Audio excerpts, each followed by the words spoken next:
ඉතින් මේ අද ඊපෙරේද අපි සූත්‍රයක් බැලුවා. ඒ සූත්‍රයේත් අදහසක් තියෙන එකත් වැදගත් වෙයි කියලා හිතුණු නිසා කියන්නම්.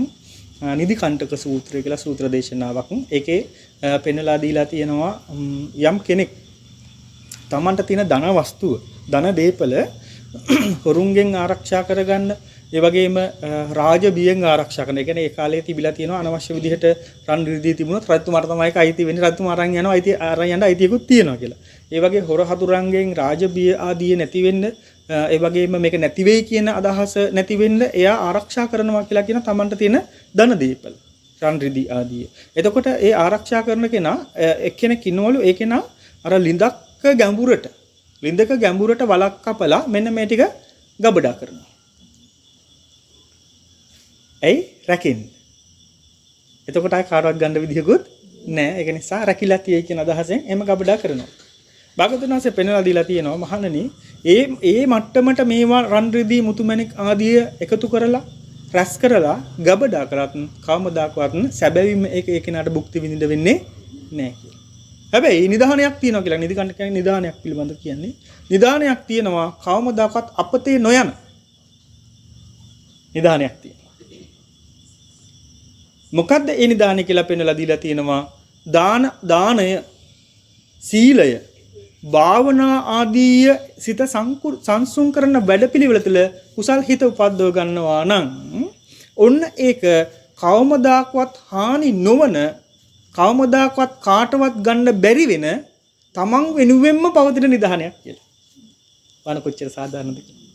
දැන් අපි හිතමුකෝ තමන්ට ධන දීපලක් තියෙනවා කියලා. ඔක නැති වෙන්න පුළුවන් ක්‍රම කිව්වොත් ඔබ කියන්නේ නැති තරමක් නේ. ස්වාමීන් වහන්සේ හොරෙක් අරන් යන්න පුළුවන්. ස්වාමීන් වහන්සේ අවුවට වැස්සට නැති වෙලා යන්න පුළුවන්. හදිසියෙ ගම් වතුරක් ආව ස්වාමීන් වහන්සේ ඔක නැති වෙන්න පුළුවන් නේ. එහෙම නැත්නම් හදිසියෙම රාජ්‍යයෙන් නියෝගයක් આવොත් මේවා ගන්නවා අත්අඩංගුවට ගන්නවා කියලා ඔක නැති වෙන්න පුළුවන්. දැන් ඇද්දල කාලයක් පෙනිපෙනි තියාගත්තා. නේද? ඒ කියන්නේ පේන්න උනත් ගෙදරක ඇද්දල කැල්ලක් තියාගන්න එක ප්‍රශ්නයක් නැති කාලේ. දැන් තියාගන්නකො බලන්න. නේ? එලිමත් අඩංගුවට. එහෙනම් අන්න ඒ වගේ නැති වෙන්න, අහිමි වෙන්න පුළුවන් හේතු ගොඩාක් තියෙනවා. හැබැයි මගේ කියන සංඥාව දරාගෙන හිටියට කවමදාකවත් භුක්ති විඳින්න වෙන්නේ නෑ. මොකද ආපදාවක් වෙලා Tamanට අහිමි වෙන්න පුළුවන් හැකියාව උපරිම සීමාවෙන් තියෙනවා. පෙන්නනවා මහණනි, මෙන්න මේ නිධානය නම් කාටවත් අහිමි කරන්නත් බෑ, රජතුමාට ගන්නත් බෑ, හොරහතුරෙකුට ගන්නත් බෑ, වෙන කිසිම ස්වභාවික ආපදාවකට ගන්නත් බෑ. ඔබ දානය කියන කතාවත් එක්ක ඉන්නවා නම් සාධාරණද නැද්ද? සාධාරණ. පින්වතුනි, ඔබ දන් දෙනවා නම් දාණයෙන් ගොඩනැගින්න උපුණ්‍ය ශක්තිය වෙන කාටවත් ගන්න පුළුවන් කමක් නැහැ. ඒ පුණ්‍ය ශක්තිය වෙන කාටවත් හානි කරන්න විදියකුත් නැහැ. වෙන කාටවත් අයිතිවාසිකම් කියන්න විදියකුත් නැහැ. දැන් දාණය කියනකොට මොකද්ද මතක් වෙන්නේ? පරිප්පු ව්‍යංජනයයි, කොළ සම්බෝලයයි. එහෙමද? අතහැරීමට කියන තවත් නමක් තමයි දානේ. හොඳම වචන. අතහැරීමට කියන තවත් නමක් දානේ. එහෙනම් අතහරින්න පුළුවන් දේවල් තියෙන අපිට එදිනදා ජීවිතයේදීනේ. මොකක්ද අතහරිනවා කියනවා? අතහරිනවා කියනකොටත් ආපහු ගන්න තියෙන්නේ සියුම් මට්ටමේ. ඒ කියන්නේ මේ දීමනාව කියලා ගමුකෝ අපි. දානේ දීමනාව අතහැරීම ඔක්කොම එක සමාන නම් අතහැරීම තමයි හොඳම නම. හැබැයි හරියට ඒක තෝරගන්නත් ඕනේ නේ. එතකොට අපිට සංග්‍රහය කියන එක දානේ. සංග්‍රහය මොනවද? හිනහව සංග්‍රහය. උදේ පාන්දර කෙනෙක් දකින්නට තෙරුවන් සරණයි කියන එක සංග්‍රහය. යහපතක් වේවා කියලා මෙත්සිත වඩන එක සංග්‍රහය. සියලු ලෝක සියලු සත්‍ය උතුම් ධර්මය අවබෝධ කරගන්න පුළුවන් පරිසරයක් ඒ හැම දිනාටම ගොඩනැගේවා කියන එක සංග්‍රහය දානේ. මොකද ඒ වෙලාවේ ගොඩනැගෙන හිත සිතුවිල්ල පිංගුතුනේ ඊටාම ගුණාත්මක සිතුවිල්ල. අන්න ඒ ගුණාත්මක භාවය අපි දන් දෙන මෙත් සිත හරහා. එතකොට දානය කියලා කියනකොට අර කියන භෞතික වශයෙන් පේන කාරණා ගත්තයින් පස්සේ පාර යනකොට තව කෙනෙකුට උපද්‍රවයක් අපලයක් වෙන්න පුළුවන් නම් හානියක් වෙන්න පුළුවන් නම් ඒවට නිවැරදි කිරීම දානේ. තව කෙනෙකුට වතුර ටිකක් දෙන එක දානේ. තව බල්ලෙකුට සතෙකුට කෑම ටිකක් දෙන එක දානේ. ඊට පස්සේ යාචක මහත්තයෙකුට යමක් දෙන එක දානේ. මහා සංඝරත්නය අරමුණු කරගෙන යමක් පූජා කරා නම් උන්වහන්සේලාගේ නිවන කියන ප්‍රත්‍ය වෙනුවෙන් ඒ අරමුණු කරගෙන යමක් කියලා කියනකොට හැම දෙයක්ම නෙවෙයි. හොඳේ. නිවන කියන කාරණාව වෙනුවෙන් යමක් පූජා කරා නම්. නැත්තම් මොනවද හාමුදුරුවෝ? පූජා කරන්න පුළුවන්. ඕන දෙයක් සිගරට් පැකට් එකක් ගන්න පූජා කරනවා. සංඝරත්නයේ පූජාංගික කළා මම මේ සිගරට් පැකට් එක පූජා කරන හරියද? නෑ. මහා සංඝරත්නයේ නිවන උදෙසා ප්‍රත්‍ය වෙන යමක් වේ නම් පූජා කරා නම් ඒක මහත්ඵල වෙන දානයක්. අහලා තියෙනවනේ මහත්ඵලයි මහත් ආනිශංසයි කියලා. එහෙනම් ඒක දානයක්. මේ විදිහට භෞතික වශයෙන් අපිට දන් දෙන්න පුළුවන්. ආධ්‍යාත්මික වශයෙන් දන් දෙන්න පුළුවන්. එතකොට අර කිව්වා වගේ අතහැරීමට කියන තවත් නමක් නම් අවසාන දානයේ කෙලවර මම නම් පුද්ගලිකව දකින්නේ පංච උපාදානස්කන්ධේ මුලාසාගත භාවය දැනගෙන පංච උපාදානස්කන්ධ වැඩපිළිවෙලට අතහරින වැඩපිළිවෙලක් තියෙනවා. මානසිකත්වයක් තියෙනවා. ඒ දක්වා මේ දානය ක්‍රියාත්මකයි. අපි කතා කරලා තියෙන පංච උපාදානස්කන්ධය කියලා මෙබඳුය. පංච උපාදානස්කන්ධ වැඩපිළිවෙල තියෙන අසාරත්වය මෙබඳු නම් ඒ පංච උපාදානස්කන්ධේ හරහා අල්ලගන්න මමත්වයේ පවා අපත හැරෙන. ඔන්න දානයේ අර කෙලවර මං කිව්වේ ඒකයි. අත හැරෙන වැඩපිළිවෙලක් වේ නම් ඒ තුලද දානය ක්‍රියාත්මකයි. එහෙනම් බලන්න තථාගතයන් වහන්සේ දේශනා කරන්නේ නිධානයේ එක් ප්‍රධානම සාධකයක් දානය නම් උදේ පාන්දර ඉඳන් මේ වෙනකන් ඔබ දන් කොච්චර දුන්නාද කියලා ඇහුවොත් ස්වාමීන් අපේ දානේ දවස නෙවෙයි නේද? කියන්න බෑ. ප්‍රඥාවන්තයෙක් නන්නේ ස්වාමීනි දන් දුන්නා මං අත. උදේ පාන්දර දන් දුන්නා. මොකද්ද දන් දුන්නේ? දරුවන්ට ආහාර පාන හදන වෙලාවේ මං හිතුවා මේ අයගේ ගුණාත්මක භාවය වැඩි වේවා, මේ අයට ප්‍රඥාව වැඩි වේවා, මේ අයට යම් දවසක ධර්මය අවබෝධ වේවා. නිවන කෙලවර දක්වා මේ අයට මෙන්න අද හදන මං ආහාර ටික පෝෂණය උපකාරයක් වේවා කියලා මං දන් දුන්නා ස්වාමීනි. උදේ පාන්දර දරුවට මං තෙරුවන් සරණයි කිව්වා. ස්වාමීනි දන් දුන්නා මෙත් සිත. උදේ පාන්දර මං විනාඩි 5ක් භාවනා කරා. ස්වාමීනි සියලු ලෝක සිල් සත්‍ය වෙනුවෙන් මං දානයක් දුන්නා.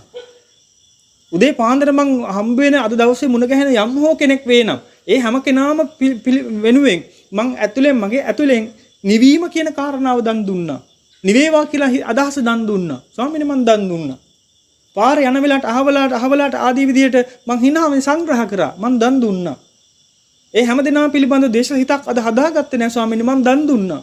මෙත්තාව දන් දුන්නා. කල්පනා කරලා බලුවොත් දාන කොච්චර දෙන්න පුළුවන්ද? හිතා ගන්න බෑ කොහොමද? හිතා ගන්න. එහෙනම් ඔන්න බලන්න ඔබට මට මේ පරිසරයේ භාග්‍යතුන් වහන්සේ හදලා දීලා තියෙනවා ධන නිදානේ දාන නිදානේ. ඊට පස්සේ සීලය. කියන්නේ මොන සීලය? කාය වචනේ සංවරත්වය කියලා මූලික වශයෙන් ගන්න පුළුවන්. කාය වචනේ සංවරත්වය කියන කාරණා මූලික වශයෙන් අරන් ඒකත් දැන් දානේ අර කෙලවර දක්වා ගියේ පංච උපාදානස්කන්ධය දක්වාම ඒ වගේ කාය වචනේ සංවරත්වයේ සීලය කියලා අවසානට අපිට ඉන්ද්‍රිය සංවර සීලය දක්වා මේ කතා කරගන්න පුළුවන්. මේද ඉස්සෙල්ලා මූලික වශයෙන් කාය වචනේ සංවර කරගන්න. මොකද වෙනදා මං සතු මැරුවා හෝ ඊට අදාළ අනුබල දීමක් හරි සිද්ධ වුණා නම් බොරු කිව්වා ඊට අදාළ අනුබල දීමක් සිද්ධ වුණා නම් සොරකම් කරා ඊට අදාළ අනුබල දීමක් සිද්ධ වුණා නම් කාමී වර්ධ හැසිරුණා හෝ ඊට අදාළ අනුබල දීමක් සිද්ධ වුණා නම් මත්වීම කියන කාරණාට අදාළ අනුබල දීමක් සිද්ධ වුණා නම් දැන් ප්‍රමාණිකූල ඒ අනුබල දීමක්වත් මං වෙන්නේ නැහැ. කරා නොකර හිටියා. නොකර ඉන්නේ ඇතුළෙත් කිරීම කරවීම අනුබල දීම වර්ණනා කිරීම කියලා ආපහු අපිට පෞසිද්ධ පුළුවන් අතිරේක කාරණා ටිකක් තියෙනවා. ඔය ඊයේත් අපි ඊහරි මතක් කරා කරණීය මෙත්ත සූත්‍රය ගැන මතක් කරේ. කරණීය මෙත්ත සූත්‍රයේ සඳහන් කරනවා සක්කෝ උජූච සූජූච කියලා. ඒතකොට ඍජු බව සහ උජූච සූජූච කියලා කියනකොට ඍජු බව සහ ඒ ඍජු බව පවත්වන්න පුළුවන් සාධක ටිකක් තියෙනවා. හරියට උදාහරණයක් වුවොත් අර දැකලා තියෙනව නේද? සමහර ලයිට් කණු තියෙන එකට ජැක් එකක් ගහලා තියෙනවා. සයිඩ් එකෙන්. අන්න ඔය වගේ.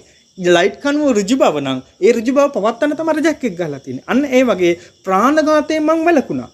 ඒ වගේම කිරීම කරවීම වර්ණනා කිරීම අනුබල දීමවත් මං කරන්නේ නැහැ. ඒින්ද වැළකුණා.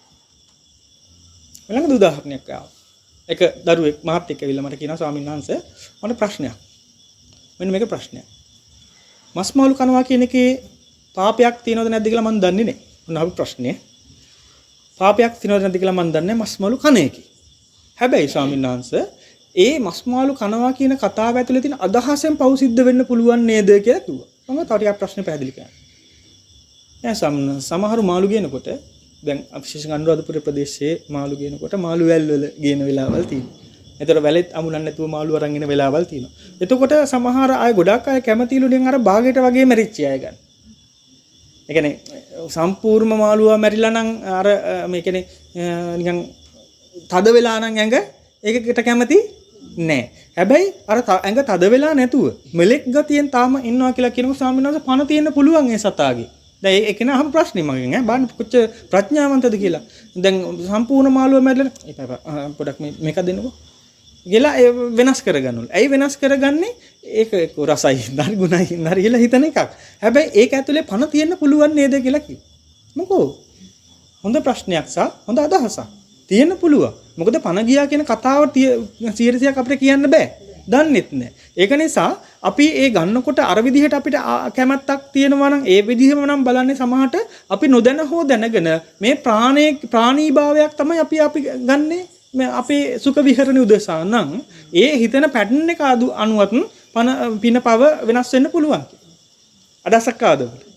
ඒ වගේ එහෙනම් කිරීම කරවීම වර්ණනා කිරීම කියන කතාවේ ඔන්න අර දායකත්වයේ සපේනවා. නැත්තම් අර පැත්තට යනවා කෙනෙක්. මාළු වෙලක් ගේන්නේ. දැන් යන්නේ එයා වලට කියලා දන්නවා. මාළු වෙලක් ගේන්නේ කිව්වනම් සම්බන්ධ වෙලාද නැද්ද? අනුබල දීම. වර්ණනා කිරීම. කරවීම. ඔය මොකක්ද හරි කතාවටයි තියෙන්නේ. මනස එතන තියෙනවා මේ යා ගෙදරක උතරක් කියන්නේ යනවා නම් එහෙමයි. තව වැඩිපුර තව කෙනෙක් අනුබල දුන්නානේ. එහෙමයි. එතකොට තව වැඩි වෙනවානේ. එහෙමයි. යාට දෙන්න ඕනේ කියලා හිතෙනවා. ඒ කියන්නේ වක්‍රාකාර සම්බන්ධ වීමක් තියෙනවා. අන්න හරි. ඒ වගේ එතකොට පොඩිවට හරි සම්බන්ධ වීමක් තියෙනවා නම් මං කියන්නේ ඒව පව අවම වෙනවා නම් හොඳ නැද්ද? හොඳයි. ඒ කියන්නේ දැන් මස් මාළු කන්න හෝ එපා කියන එක නෙවෙයි ඈ. ඒක වෙනම මාතෘකාවක්. ඒක අපි කතා කරන අවශ්‍ය විදිහට කතා කරමු. මෙතනදී කියන්නේ ප්‍රාණඝාතයෙන් වෙන් වුණා පමණක් නෙවෙයි ඒ වෙන්වීමට අදාළව පුංචි තැනක් පුංචි සිදුරක්වත් තියාගන්න නැතුව මං සම්පූර්ණ වෙන්වීම සිද්ධ කරා කිරීම කරවීම වර්ණනා කිරීම අනුබල දීමවත් කරන්නේ නැති මට්ටමේ ඔන්න එක පැතිකඩ දැන් එතකොට ඔන්න දැන් අර වචනේ කයේ සංවරත් වෙන සීලය කියලා කියන්නේ එතකොට අන්න ක්‍රියාවලියේ සංවරත්වයේ ප්‍රාණඝාතය කියන පදනම තුල ඔබ උපරිම සංවර වෙලා දැනට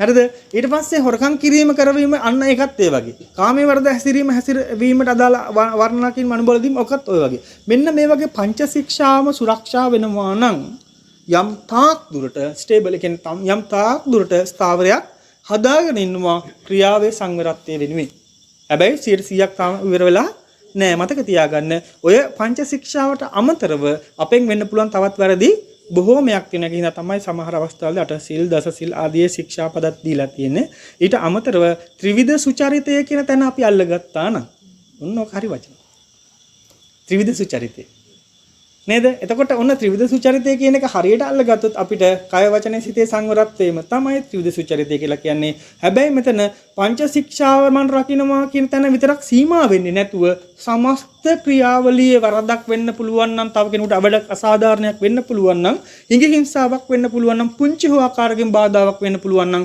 ඊට අදාළ ක්‍රියාවලිය කටයුත්ත මම නවත්ත ගන්න. පැහැදිලිද? ඊට අදාළ ක්‍රියාවලිය නවත්ත ගන්න. සමස්ත කොතනකින් හරි බාධාවක් කරන්න පුළුවන් නම් යම් කෙනෙකුට මම මෙහෙම බලන එකෙන් තව කෙනෙකුට බාධාවක් කරන්න පුළුවන්ද බෑද?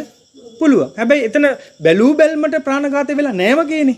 හැබැයි සියුම් මට්ටමින් කතා කරනකොට ඔබ දන්නවනේ තව කෙනෙකුට සියලු ප්‍රාණභූතයන් කෙරෙහි හිතානුකම්පී වාසය කරනවා කියන තැන දක්වාම ප්‍රාණඝාතයේ ශික්ෂාපද යනවා. නමුත් රවල බලනවා කියන එකෙන් ඉතින් මම ප්‍රාණඝාතයක් කරේ නැහැ.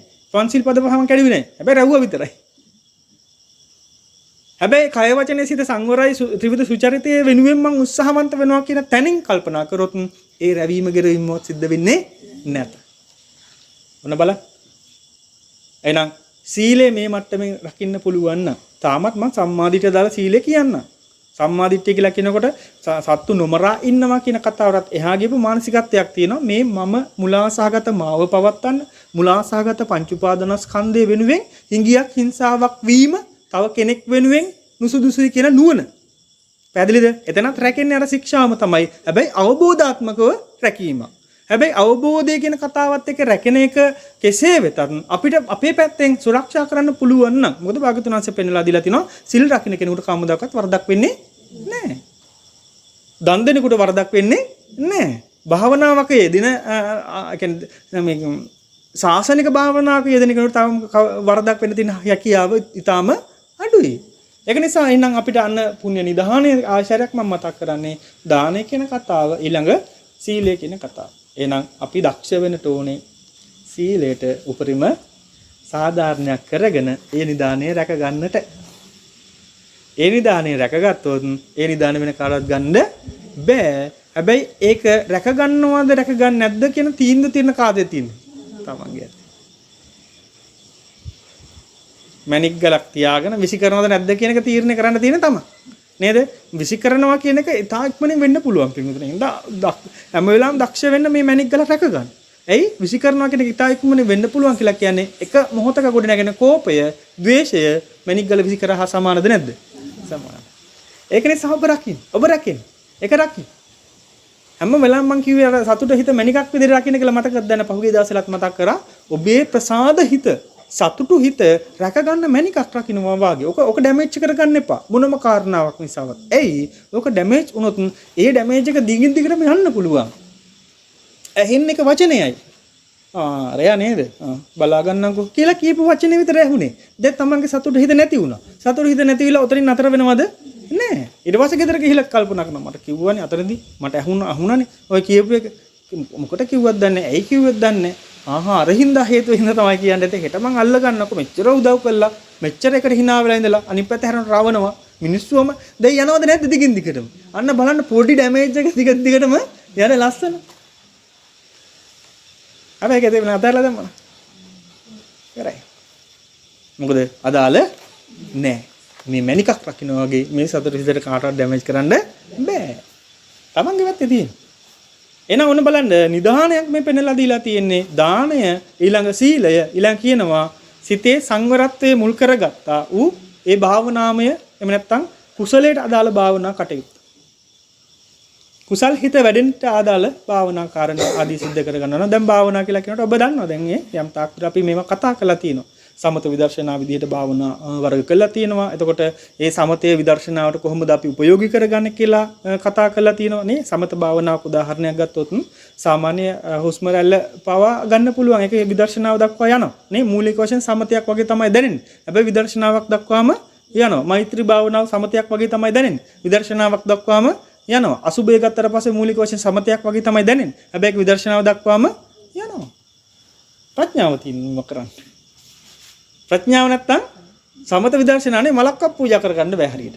මෙන්න බුදුනි මං ගියා දැන් කියලා නේද? මල තියලා යයි. හැබැයි මල පූජා කරනගේ අර්ථය ඔබ දන්නවා. අහලා ඇති කතා කරලා ඇති. ඒක නිසා ඔබ මලක් පූජා කරන වෙලාවෙත් මෙන්න අනියතභාවය පෙන්වන සාධකයක් මේ වාගතුන් වහන්සේ වෙනුවෙන්. පාදමූලිය මම මේ තියලා මේ වෙලාවට කමඨහනක් හදා ගන්නවා. කමඨහනක් දකින්නවා කියලා පූජා කරන ප්‍රඥාව සහිත මනෝභාවයක් දෙන ක්‍රියාත්මකයි. නම් අන්න බලන්න භාවනාවත් හැම වෙලාවෙම විදර්ශනාවක් දක්වා අරන් යන්න අපි දක්ෂ වෙන්න ඕනේ.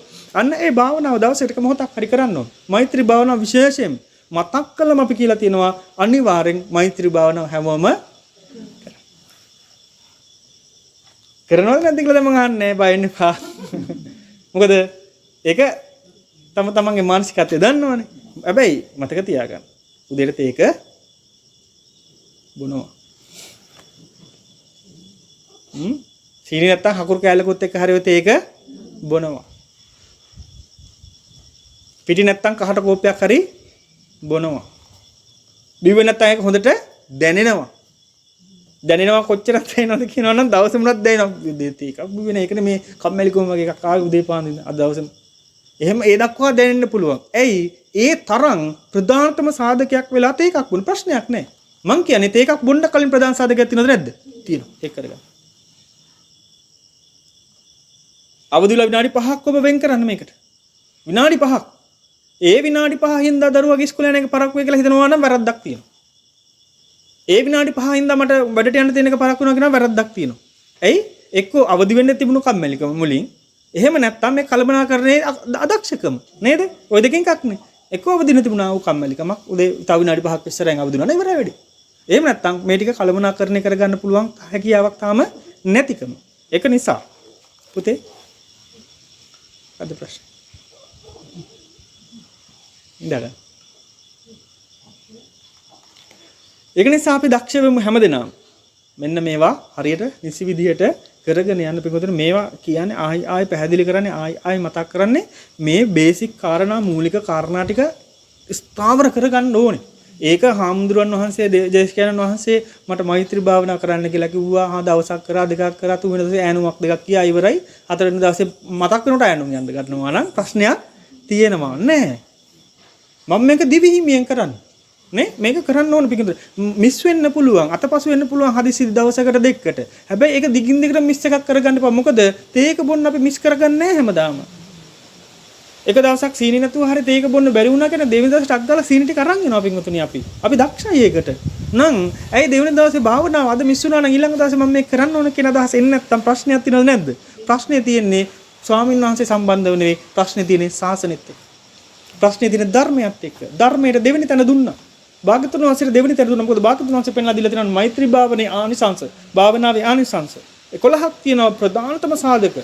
සුඛං සූපති සුඛං පටිපුජ්ජති න පාපකං සුපිනම් පස්සති මනුස්සානම් පියෝ හෝති අමනුස්සානම් පියෝ හෝති නේ දේවතා රක්칸ති නාස්ස අග්ගිවා විසංවා සත්තංවා තුවටං චිත්තං සමාධියති මුඛ වර්ණෝ විප්පසීදිත අසම්මූලෝ කාලං කරෝති අපට විච්ඡන්තෝ බ්‍රහ්ම ලෝකෝපගෝ හෝති සුවසේ නින්න යනවා කියනවා මෙත්තා මෛත්‍රී භාව දැන් නිදා ගන්න උන්ද මෛත්‍රී භාවන කරන්නේ නෙවෙයි නේ ඒකේ ආනිසංස බෙග භාගතුනස පෙන්ලා දීලා තියෙනවා සුවසේ අවදි වෙනවා කියලා කියනවා දෙවියන් තුළ මේ ඔබගේ ආරක්ෂාව නැත්නම් දෙවියන්ගේ ආශිර්වාදය ලැබෙනවා කියලා කියනවා මිනිස්යන්ගේ ආශිර්වාදය ලැබෙනවා කියලා තියෙනවා අමනුෂ්‍යයන්ට ප්‍රිය වෙනවා ඒ කියන්නේ වෙනදා අමනුෂ්‍ය ස්වභාවයක් තිබ්බා නම් ඔබත් එක්ක තියෙන සංසාර ගනුදෙනුවක් මුල් කරගෙන ඒ ගනුදෙනුව කරන්න තියෙන හැකියාව අඩු වෙනවා කියලා කියනවා අයි මෙත්තාවක් තියෙන්නේ අපි තුල දැන් ලෝභයට, ද්වේෂයට, මෝහයට බර හිතක් නෙවෙයි තියෙන්නේ. ගනුදෙනු කරගන්න විදියක් නෑ අර කෙනාට. නාසාග්ගිවා අග්ගි කියලා කියන්නේ ගින්දර. ගින්නෙන් වස විස වලින් හානි වෙන්නේ නැහැ කියලා කියනවා. ඉතින් අපි අවදානමක් තියනවනේ ජීවත් වෙනකොට වස විස ගින්දර වලින් හානි වෙයි කියලා. කොහේ හරි ගියත් කැම ටිකක් කන්නේ පරිස්සමෙන්. ඇයි? මොනවද දාලවත් දෙයිද දන්නේ. බය වෙන්න පොබ මෛත්‍රී භාවනාව වඩනවනේ. ඕන කැමක් කන්න. හැබැයි මෛත්‍රී භාවනාව කරන්නේ නැත්තම් හැම කැමක්ම කන්න බය වෙන්නේ.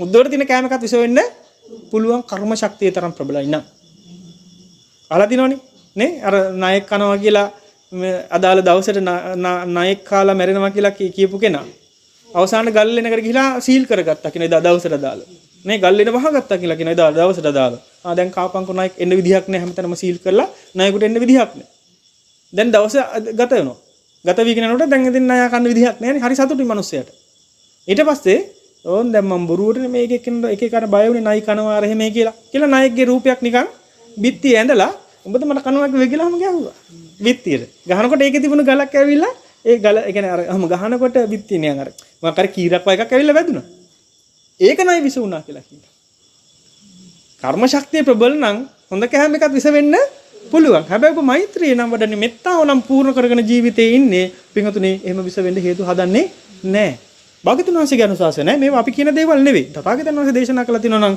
වස විස වලින් හානියක් වෙන්නේ නැහැ, ගින්දරෙන් හානිය, ජලයෙන් හානියක් වෙන්නේ නැහැ මෛත්‍රී වඩන කෙනාට. ඊට පස්සේ කියන ප්‍රසාද හිතින්දම එයාගේ දේහ ලක්ෂණ පවා ලස්සන ප්‍රියමනාප වෙනවා කියලා කියනවා. එයා බැලුමට ප්‍රියමනාප කෙනෙක් බවටපත් වෙනවා කියලා කියනවා. අවසාන එක තමයි වැදගත්ම රහත් වෙන්න බැරි වුණොත් ජීවිතයේ සංසාර දුක සමස්ත කෙලවර කරගන්න බැරි වුණොත් බ්‍රහ්ම ලෝකේ යන්න හේතු හැදේවි කියලා කියනවා. බ්‍රහ්මතලයකට යන. ඒකතර බ්‍රහ්මතලයක් කියලා කියන්නේ මේ දිව්‍ය තලයට එහා ගියපු සුවපත් භාවයක් එතන තියෙනවා. සුවපත් භාවය කියලා කියන්නේ දුකේ අවම වීමක් තියෙනවා. ඔබ දන්නවනේ ත්‍රිසන් ලෝක, പ്രേත ලෝක, නිරය අසුර කියන එක බරපතල දුක් සහිත තැන්. ඊට පස්සේ මනුස්ස තලය කියලා කියන්නේ ඊට වඩා සාපේක්ෂ දුකේ අඩුවක් තියෙනවා. ඊට සාපේක්ෂ දුකේ අඩුවක් තියෙනවා දිව්‍ය තලේ. ඊටත් වඩා සාපේක්ෂ දුකේ අඩුවක් තියෙනවා බ්‍රහ්ම තලවල. එතකොට බැරි වෙලා සංසාර දුකෙන් සමස්ත දුකෙන් නිදහස් වෙන්න බැරි නම් බ්‍රහ්ම තලයකට යන්න හේතු හදාවි කියලා කියනවා. අනිත් එක බ්‍රහ්මතලයට ගියා කියන තැනින් අපිට හිතන්න හොඳ නෑ බුද්ධ ශාසනය කියන සමස්ත බුද්ධ ශාසනය මග හැරුණා කියලා. නෑ. භාගතුන් වහන්සේගේ අනුශාසනාවල අද බ්‍රහ්මවරු ඉන්නවද නැද්ද? මහා සමය සූත්‍රය බලන්න අහලා.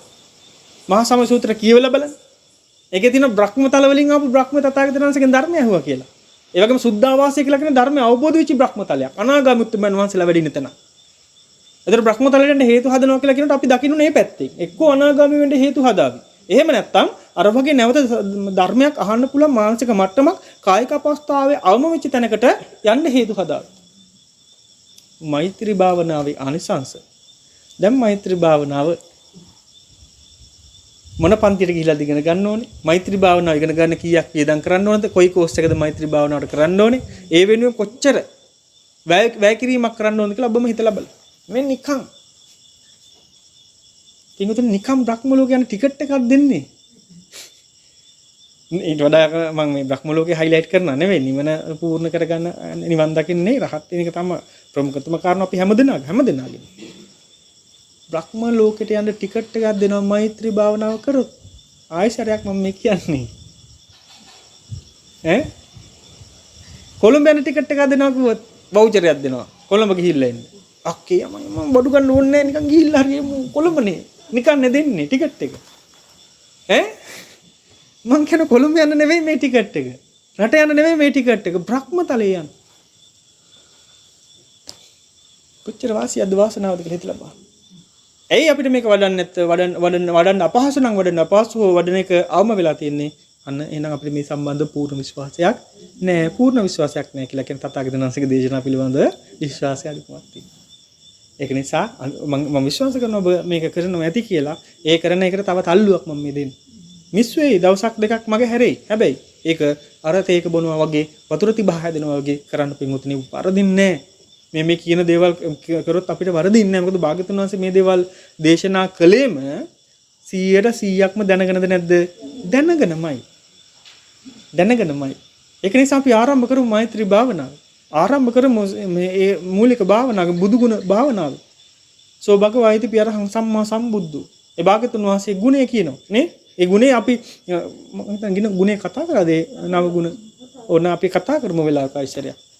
ඒ ගුණය කොච්චරද කියලා භාග්‍යතුන් වහන්සේට මේ ගුණය ඒ නව ආකාරයෙන් පෙන්ලා දීලා දෙන මොනවද ඔකේ ඇතුළත් වෙලා තියෙන කාරණා කියලා. සාකච්ඡා කරමු. බලන්න. එතකොට මම එකපාරක් සබගවයිති පියරහන් සම්මා සම්බුද්ධ විද්‍යාචන සම්පන්න සුගතෝ ලෝක විදන්තර පුරුෂ ධම්මසාර්ථි සත්තා දේව මනුස්සයන් කියලා කියනකොට භාග්‍යතුන් වහන්සේ ගුණේ නව ආකාරයෙන් දැකලා ඒ ගුණයට පත් වෙන නව ආකාරයෙන් හිතලා නේද?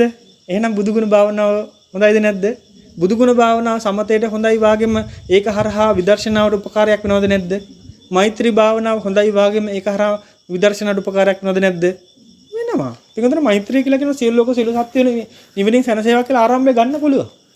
එහෙම නැත්නම් උතුරු දිශාව, දකුණු දිශාව, නැගෙනහිර දිශාව, බටහිර දිශාව, අනු දිශාව කියලා පෙන්නලා දීලා තියෙන දස දිශා ආකාර දස දිශාවකට මුල් කරගෙන දිශානතියක් මුල් කරගෙන මෛත්‍රී භාවනාව වඩන. ඕකේ අර්ථ දීලා තියෙනවා. මොකද්ද උතුරු දිශාව කියන්නේ? මොකද්ද දකුණු දිශාව කියන්නේ? මොකද්ද පෙරදිග අපරදිග දිශාව කියලා කියන්නේ? පසුදිග දිශාව කියන්නේ මොකද්ද කියලා විදිහට පෙන්න ලොකු සාරණාසලා දේශනා සාරාව පෙන්නලා දීලා තියෙනවා. ඒකේ අර්ථ තියෙනවා. පිටිපස්සෙන් එනවා කියලා කියනකොට තාම මේ ආර්ය මාර්ගයට පැමිණෙන්න සුදුසුකම් ලැබුණත් තාම කරගෙන නැහැ. අනේ ඒ අයව සිහිපත් කරනවා. යටදිග දිශාව කියලා කියනකොට සතර පාය ආදී තැන්වල තාම මනුස්ස සුගතියක්වත් ලැබලා නැහැ. අනේ ඒ අයව තරමුණු කරනවා. උතුරු දිශාව කියලා කියනකොට උතුම් ගුණධම් පූර්ණ කරගෙන යන උතුම් ගුණධම් දරණ පිරිසක් වෙනවා. ඒ අයව තරමුණු කරනවා. මෙන්න මේ විදිහට පිටතට ওই දස දිශාව අරමුණු කරගත් අර්ථයේ සහිතව ඔබට කුරා කූඹියක්වත් මගේ හැරෙන්නේ නැත. ප්‍රේතෙක් භූතෙක්වත් මගේ හැරෙන්නේ නැහැ. යම රජ්ජුරුවත් මගේ හැරෙන්නේ දවසක අපායට ගියොත් යන්න හේතු හැදුනොත් කියන්න පුළුවන් යම රජතුමනි දඬුවම් දෙන්න ඒක ප්‍රශ්නයක් නෑ. හැබැයි මං අහවල් දවසේ දස දිශාව අරමුණු කරලා මෛත්‍රී භාවනාව වඩනකොට ඔබතුමත් ඒකට අදාළයි. යම පල්ලොත් ඒකට අදාළයි. පොඩි එක්ස්කියුස් එකක් ගන්න හරි අනු දිශාවල් කියන. පොඩිවට හරි එක්ස්කියුස් එකක් ගන්න හේතු හදයි. ඇයි යම රජ්ජුරු බලනවා. දැන් තිරේ දාලා බලන ස්ක්‍රීන් එක දාලා බලනවා. ඇත්තද මේ කියන්නේ? උදේ පාන්දර නැගිටලා මෛත්‍රී භාවනාව වැඩුවා. දස දිශාවම අරමුණු කළා. එතකොට මමත් අරමුණු පොඩි chance එක එහෙමත් වෙන්න පුළුවන්. මොකද රමලි මහසයට මලක් පූජා කරා කියන පුණ්‍ය ශක්තිය ඉස්මතු වෙලා ඒක අවස්ථාවක ඒ අපාය නිදහස් වුණා කියලා කතාවක් තියෙනවා. මේවා සුරංගනා කතා කියලා හිතන්න එපා. ඒක අර සමහර අයට දැනෙච්ච තැන් තමයි ඔය කතා කරලා තියෙන. එක්කෙනෙක් මැරෙන්න ගිහිල්ලා තියෙනවා. මේ යන්න ගිහිල්ලා තියෙනවා. මේ යන්න ගිහිල්ලා ඒකල අන්තිම මොහොතේ මනෝමය වශයෙන් මෙයාට දැනලා තියෙනවා දැන් මම යන්නේ අපායට අදාළ කරුණු කරන තමයි වෙන්නේ කියලා. ඒ වෙලාවේ ඒ කෙනාට මතක් වෙලා තියෙන්නේ ගොඩක් වැරදි කරපු කෙනෙක්. ජීවිතේ වැරදි කරපු කෙනෙක්. හැබැයි පොඩි පිනුත් ඒ අතර කෙල්ලලා තියෙනවා. ඊට පස්සේ එතන ඒ මැරෙන වෙලාව යාට මතක් වෙලා තියෙනවා කටින චීවරය හරි මොකක් හරි එහෙම චීවරයක් ගන්න මෙයා දායක වෙලා තියෙන නැත්නම් පූජා කරන්න දායක වෙච්ච කෙනෙක්. ඒක නිසා අන්තිම මොහොතේ එක මතක් වෙනාට පස්සේ ඒ අදාළ අපාය හෝ අපි හිතමුකෝ එහෙම තැනකට ගියාට පස්සේ ඒක තමයි දැන් රව් පිළිරව් දෙන්නේ. ඒක නිසාම එතනින් ආය නිදහස් වුණා කියලා කියනවා. ඒක නිසාම ඊට පස්සේ එයා ආපහු ඒ කියන්නේ ආහාර බොඩි එකේම ආපහු ඒ කියන්නේ දැන් මේ කයෙන් චුති වෙලානේ. චුති අතන ප්‍රතිසන්දියේ ලබන ගමම ආපහු මේ පැත්තට චුත වෙලා. ඒ කියන්නේ ආපහු අර කය උණුසුම යන්න කලින් ආපහු ඒ කයටම ඔක්කාන්ති වෙලා. ඇතුල් වෙලා. ඊට පස්සේ යන ඒ මැරිච්ච කෙනාට හුස්ම ඇවිල්ලා ඇත්තම කතාව. ඒ කතාවේ අදහස ගත්තොත් මරුණා හුස්ම ආවා වගේ. සිද්ධිය වුණා හුස්ම ආවා. ඇයි මැරිච්ච ගම යන තිබු තැන නියෝජනයක් වුණා. නියෝජන වුණාට මෙයාගේ මානසිකත්වයේ ආවෙම කර්ණ චීවරය මමත් බාරගත්තානේ කියන එක. ලොකු පව්කම් කරපු කෙනෙක්. හැබැයි අන්න අර සිතුවිල්ල හින්දාම ආපහු මෙයාට chance එකක් ආවා. chance එකක් ආවට පස්සේ මෙයා ආපහු සිහිය ආවා. සිහියට පස්සේ කියනවා මම ජීවිතේ ආය කවමද ආපහු කිසිම ආකාරයකින් වරදක් කරන්නේ නැහැ කියලා පාපොච්චාරණයක් කළා තියෙනවා. ඇයි? එයාට මිහි පිටපාය පෙනුණා. අත්දැකීම ලැබුණා. ඒකෙනත් එයාට නිවන් දකින්න බැරි වැඩකුත්. උද නැද්ද? ඇයි? අපාය කියලා අපි කියනවා ත්‍රිසන් ලෝකේ പ്രേත ලෝකේ ගැන කියනවා. හැබැයි මේ ඔක්කොම අපි කියන්නේ තථාගතයන් වහන්සේ දේශනා කරපු කාරණා දාලා විශ්වාසයෙන්නේ. සහ අපි අහන්නේ විශ්වාසයෙන්නේ. හැබැයි එයාගේ විශ්වාසය තහවුරුනද නැද්ද? මෙහෙම තැනක් තියෙනවා කියන කතාව. මේම දඩුවම් දෙනවා කියන කතාව. ඇඟ හිරි වැටෙන්නේ නැතිනේ මිනිස්සයාට. සුළු දිය පහ වෙන්නේ නැතිනේ මිනිස්සයාට. ආපහු ආවට පස්සේ මේ මිනිස්සයා ආයි වැරදි කරොත් මං කියන්නේ ඔක යන්නම ඕනේ. එහෙම කියන්නේ සුදුසු නෑ නේ. ඒකෙන් තමයි බවංග සිටේ කර්ණ චීවරය කියන්නේ. අන්තිම කෙලවර මතක් වුණා. ඒ කියන්නේ අන්තිම කෙලවර කියලා කියන්නේ ඇත්තටම ඔතන තියෙන පොඩි කතාවක්. ඒ කියන්නේ අපි කෙනෙක් මිය ගියා කියලා කියනවනේ. මිය ගියා කියලා කියනකොටම සමස්ත චුතිපති සංදිය ලැබුණා කියනටත් වඩා ඒ මිය යනවා දැන් හුස්ම කියන අර අන්තිමටම හුස්මක් ගියා කියලා කියනව නේද? අන්තිමම හුස්මක් ගියා කියන කතාව ඇතුලේ තප්පර කිහිපයක් මිනිත්තු කිහිපයක් අතරත් තප්පර කිහිපයක් අතරත් රැඳෙන්න පුළුවන් හැකියාවක් තියෙනවා. ඔව්. ඔව් තප්පර 8ක් තමයි මූලික වශයෙන්. ඒක අර මේ තියෙන අර ශක්ති භාවයත් එක්ක වෙනස් වෙන්න පුළුවන්. එතකොට ඒ වෙලාවෙත් අන්න ඔය අතරේ ගොඩ නැගෙන සිතුවිලි අතර අර සිවුර කියන එකත් එක සැරයක් මතක් වෙන්නේ නැති. කරපු පව් ටිකක් මතක් වෙන්නේ නැති. මොකද ඔතනින් තමයි මැනේජ් වෙන්නේ දැන්. ඔය අතර තමයි චුදුසිත තීරණය වෙන්නේ ප්‍රමුඛ වෙන්නේ. කරපු පවට අදාළවත් යන ගිහිලා ප්‍රතිසන්දි ලැබුණකොටම ආපහු අර බලවේගයත් අනිත් පැත්තෙන් ක්‍රියාත්මක වුණා. එතකොට එහෙනම් එහෙම අයත් බේරිච්ච අවස්ථා තියෙනවා. අපි ඒක ඔක කතාවක් කියලා ගමුකෝ. මේක සත්‍ය සිද්ධියක් නෙවෙයි කියලා ගමු. හැබැයි මේක අදහසක් තියෙනවද නැද්ද? තියෙනවා. ඔබට මට ගන්න. අපි අදහස ගමු. නේ? හැබැයි මේක වෙච්ච සිද්ධියක්. ඇත්තම වෙච්ච සිද්ධියක් කියලා. පැවිදුණා. ඔව් පැවිදුණා. ඒක න පැවිදුණා කියලා තමයි කියන්නේ. එහෙනම් බලන්න අපිට අර පුංචි හරි කරගන්න පින උපකාරයක් වෙනවා නම් මෛත්‍රී භාවනාව කියලා කියන්නේ ප්‍රමුඛතම උපකාරයක්. ඊට පස්සේ ඔකෙන් දිගින් දිගටම යනකොට අවසානට මෛත්‍රී භාවනාව වඩනකොට අවසානට වැඩෙන්න ඕනේ මෛත්‍රී භාවනාව කොයි පැත්තද කියලා Tamanටම තේරෙයි. මොකද මේ පෙරේදත් අපි කමඨහනක් ගැන කතා කරා නිවෙනවා කියන කමඨහන. මතකද? ඒක අත්දැකීම් ඇති. නිවෙනවා කියන වචනේ නිවන කියන එක චුට්ටක් පැත්තකින් දාලා නිවෙනවා අද මන් දවසේ නිවිච්ච කෙනෙක් කියලා ගන්න කියලා කිව්වා. නිවුණු කෙනෙක්. දරපෙළ නිවිලා තියෙනවා නම් ආයෙ පත්තු කරන්න වෙන මොකක්වත් පත්තු කරන්න බෑ ඒකේ. එහෙනම් අද පේන ඇහෙන දැනෙන මොන සිද්ධියක් වුණත් මේ පැත්තෙන් පත්තු වෙන්නේ නැති භාවයක් තියෙනවා කියලා කිව්වා. ඔන්න ඔය පත්තු වෙන්නේ නැති භාවයේ තියෙනවා නම් තව මොකක්වත් පත්තු වෙන්නේ නැත්නම් තව කෙනෙකුට ප්‍රත්‍ය හදන්නේ නැහැ පත්තු වෙන්නේ. ඇවිලෙන්නේ. රාගයට ප්‍රත්‍ය හදන්නේ නැහැ, ද්වේෂයට ප්‍රත්‍ය හදන්නේ නැහැ, මෝහයට ප්‍රත්‍ය හදන්නේ නැහැ. ඒ නිවුණු භාවයේ Tamanට එහෙනම් මෛත්‍රිය වැඩෙන්න කොයි පැත්තටද? මේ පංච උපාදානස්කන්ධය පිළිබඳ නොදන්නා භාවයේ මේ ගොඩනගාගත්තු මමත්වයට මෛත්‍රිය වඩු. පංච උපාදානස්කන්ධයේ වැඩපිළිවෙල නොදන්නා භාවයෙන් ගොඩනගාගත්තු මානසික මට්ටමක් තියෙනවා. ඒ මානසික මට්ටමට කියන මොකද්ද? සත්වයා කියලා. ඒ මානසික මට්ටමට අපි මෛත්‍රිය වඩමු. ඔය මෛත්‍රිය වඩනවා කියලා කියනකොට සියලු ලෝක සියලු සත්වයන් මෛත්‍රිය වැඩෙනවා පිටුතුනේ. අරමුණු වෙනවා. ඇයි මේ පැත්තෙන් ඇවිල්ලා හොද්දට මතක තියාගන්න තමන්ගේ පැත්තෙන් සමස්ත නිවීමක් තියෙනවා නම් මුකින්ද යවුලන්නේ? ඔබ නිවිලා ඉන්න හිතන්න පඩන් මෙහෙම ඔබ නිවිලා. මෙන්න මෙතනින් මේ යනවා. සුද්ධ දෙන්නේ. ඈ උන් දෙන්න සිගරට් දෙකුත් බිබී යන්නේ. අරක්කු බෝතලේ උතර මේ පන්සලා ඉන්නේ මේ ඉස්සරහින් යනවා. පත්තු වේද ඔබ? ඔබගේ පැත්තෙන් නිවිලා නම් පත්තු වේද? නෑනේ. ඔබ බන්න අහගෙන ඉන්නකොට මේ පැත්තෙන් ඇවිල්ලා මෙහෙම කෙනෙක් එක විසිලු ගහන් කරනවා.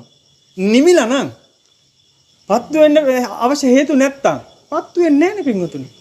මොන දේ දැක්කත් පත්තු වෙන්නේ නෑනේ පින්වතුනි. මොන දේ ඇහුණත් පත්තු වෙන්නේ නෑනේ. මොන දේ දැනුණත් පත්තු වෙන්නේ නෑනේ. ඉතින් ඒ පත්තු වෙන්නේ නැති හේතුව Taman තුලින් දැන් ඒ අර නිවිච්ච භාවයෙන් හින්දානේ. ඒ නිවිච්ච භාවයෙන් හින්දා එහෙනම් තව කෙනෙකුට ප්‍රත්‍ය හදන්නෙත් නෑනේ පත්තු වෙන්නේ. මොකද අර වෙලාවේ උසුළු විසුළුකම් කරනකොට අපි පත්තු වුණා නම් ඊට පස්සේ ඔක දිගින් දිගටම ගනුදෙනුවක් විදිහට යනවා. එහෙනම් බාන නිවීම කියන කතාව ඇතුලේ නිවෙනවා කියන කතාව ඇතුලේ කොච්චර හරවත් භාවයක්ද තියෙන කියලා. ওই හරවත් භාවයට සාධාරණයක් කරනවා නම් මෛත්‍රිය සමානයි නිවීම කියලා කියන්න පුළුවන්ද බෑද? මොකද මෛත්‍රිය කියලා කියන්නේ ඒ වගේ තැනක් දක්වා යන්න පුළුවන් නම් ඔන්න අපි පටන් ගත්තේ සමතයකින් මෛත්‍රිය නේ පටන් ගත්තේ සියලු ලෝක සියලු සත්ත්ව නිවෙනින් සැනසේවා උතුරු දිශාව දකුණු දිශාව ආදි දිශාවල් සත්ත්ව නිවෙනින් සැනසේවා ඒ වගේම මේ කාම ලෝක අනාතයි රූප ලෝක අනාතයි අරූප ලෝක අනාතයි සියලු ලෝක අනාතයි ඒක නිසා සියලු ලෝක සියලු සත්ත්ව උතුම් නිවෙනින් සැනසේවා කියලා තමයි පටන් ගත්තේ ඒක දිගින් දිගටම ගිහිල්ලා උන කමටහනක් කුණා පමණක් නෙවෙයි දිගින් දිගටම ගිහිල්ලා අර මම කියන සංඥාව දක්වාම ක්‍රියාත්මක වෙලා ඒ මෙතත් වැඩුණා නම් පිටුතුනේ ඔන්න බලන්න පටන් ගත්තේ සමතයෙන් කෙලවරුනේ විදර්ශනාව මං කියන්නේ මෛත්‍රියේද විදර්ශනාවට දාල කාරණාව සමතයෙන් පටන් ගන්න. එහෙනම් භාග්‍යවතුන් වහන්සේ නිදාන තුනක් පෙන්වනවා මේ නිදාන මේ නිවන දක්වා මේ නිදාන තුන. හිතන්න එපා ආයේ සුගතියකට යන්න විතරක් මේ නිදාහනේ පෙන්වලා දුන්නා කියලා භාග්‍යවතුන් වහන්සේ. මොකද බුදු පියාණන් වහන්සේ කෙනෙක් හැම වෙලාවෙම පෙන්වලා දීලා තියෙන්නේ සමස්ත සංසාර දුකින් නිදහස් වෙන ප්‍රතිපදාව. එහෙම නිදහස් වෙන්න හේතු වාසනා නැති අයට සුගති ප්‍රතිපදාවකුත් පෙන්වලා දීලා තියෙන අනුකම්පාවයි. මොකද ඔබ දන්නවා කෙනෙක් ධර්මයක් අහලා තෝරගන්න බැරි නම් නේ අපි හිතමුකෝ ඒ කෙනාට ධර්මයේ තේරෙන්නේම නැහැ කියලා. එහෙම මානසික මට්ටම් තියනද නැද්ද? අසනීප තත්ත්ව කියලා පෙන්නලා දීලා තියෙනවා. ඒ මොනවා හරි මානසික අසනීපයක්. එයාට කියන අටපිරිකරක් හරි අතගස්සන්න කියලා කියනවා. මලක් ගිහිල්ලා අර පූජා කරන්න කියනවා. එයාට ධර්මයක් තේරෙන්නේ නැහැ. ඒ හින්දා මෙයාට හොඳ මානසික මට්ටමක් ඔන්න ආයුෂ වැඩෙන මානසික මට්ටමක්. දැන් සාසනික ආයුෂ දන්නවනේ. සාසනික ආයුෂ වැඩෙන මානසික මට්ටමක් හැදෙන්න උදව් වෙයි කියලා කියනවා. ඒ උදව්ව යම් දවසක ඊළඟ චුතිපද සංදේයකින් සුගතියක ඉපදිලා හරි වේවා එයාට ආය ධර්මයක් අහන්න පුළුවන් මානසික මට්ටමක් සැකසෙයි කියලා අන්න ඒ උදව්ව කරා. හැබැයි මේ වෙලාවේ ධර්මයක් අහලා අවබෝධ කරගන්න පුළුවන් මානසික මට්ටමක් තියෙනවා නම් ආය සුගතියකට පයින්න දෝනේ. මං කියන්නේ අර මේ තැටියෙන් අනිත් තැටියට පැනවෙන්න දෝනේ. මතක තියන්න මොන තැටියට පැන්නත් රත් වෙලා තියෙන ওই තැටි කියලා. මොකද අර කකුලේ කතාව අහලා දිනවනේ කකුලුව. නරන කොච්චරක් වෙලාද? තාත් වෙලා පැහෙන්න ගන්න කම විතරයි කකුලුවා නටන්න. ඊට පස්සේ නැටිලි ඉවරයි. නේද? ඒ තාක්කල් නටනවා. හොඳ වතුර එකක් පිරිසිදු වතුරක් කියලා. අරින් රත්ති බුබුලු දාගෙන තමයි තේරෙන්නේ මේකේ තියෙන හරය. ඒ වගේ අපිත් දඟලුවොත් මේ තැටියෙන් අනිත් තැටියට. මනුස්ස තැටියෙන් දෙවි තැටියට. දෙවි තැටියෙන් බ්‍රහ්ම තැටියට. බ්‍රහ්ම තැටියෙන් ආපහු මනුස්ස තැටියට. ඔය තැටි මාරු කරා කියලා හරියන්නේ නෑ. භාග්‍යවතුන් වහන්සේ පෙන්ලා දුන්නා එහෙම ධර්මයක් අවබෝධ කරගන්න පුළුවන් මානසික මට්ටමක් තියෙනවා නම් ඒක නා සමස්ත දුකින් නිදහස් වෙන්න ඔය තැටි ඔක්කොම අතාරින්න දක්ෂ වෙන්න. ඒ පැත්තට මේ මාර්ගයේ එහෙම ප්‍රතිපදාව හදාගන්න කියලා පෙන්ලා දුන්නා නම් ඔන්න අපි දක්ෂ වෙන්න ඕන තැටි මාරු කරන්න නෙවෙයි පැති මාරු කරන්න නෙවෙයි සමස්ත දුකින්ම නිදහස් වෙන්න. එහෙනම් ඔන්න බලන්න මෛත්‍රී භාවනාව සමස්ත දුකින් නිදහස් වෙන්න උදව් කරගන්න පුළුවන්ද බෑද?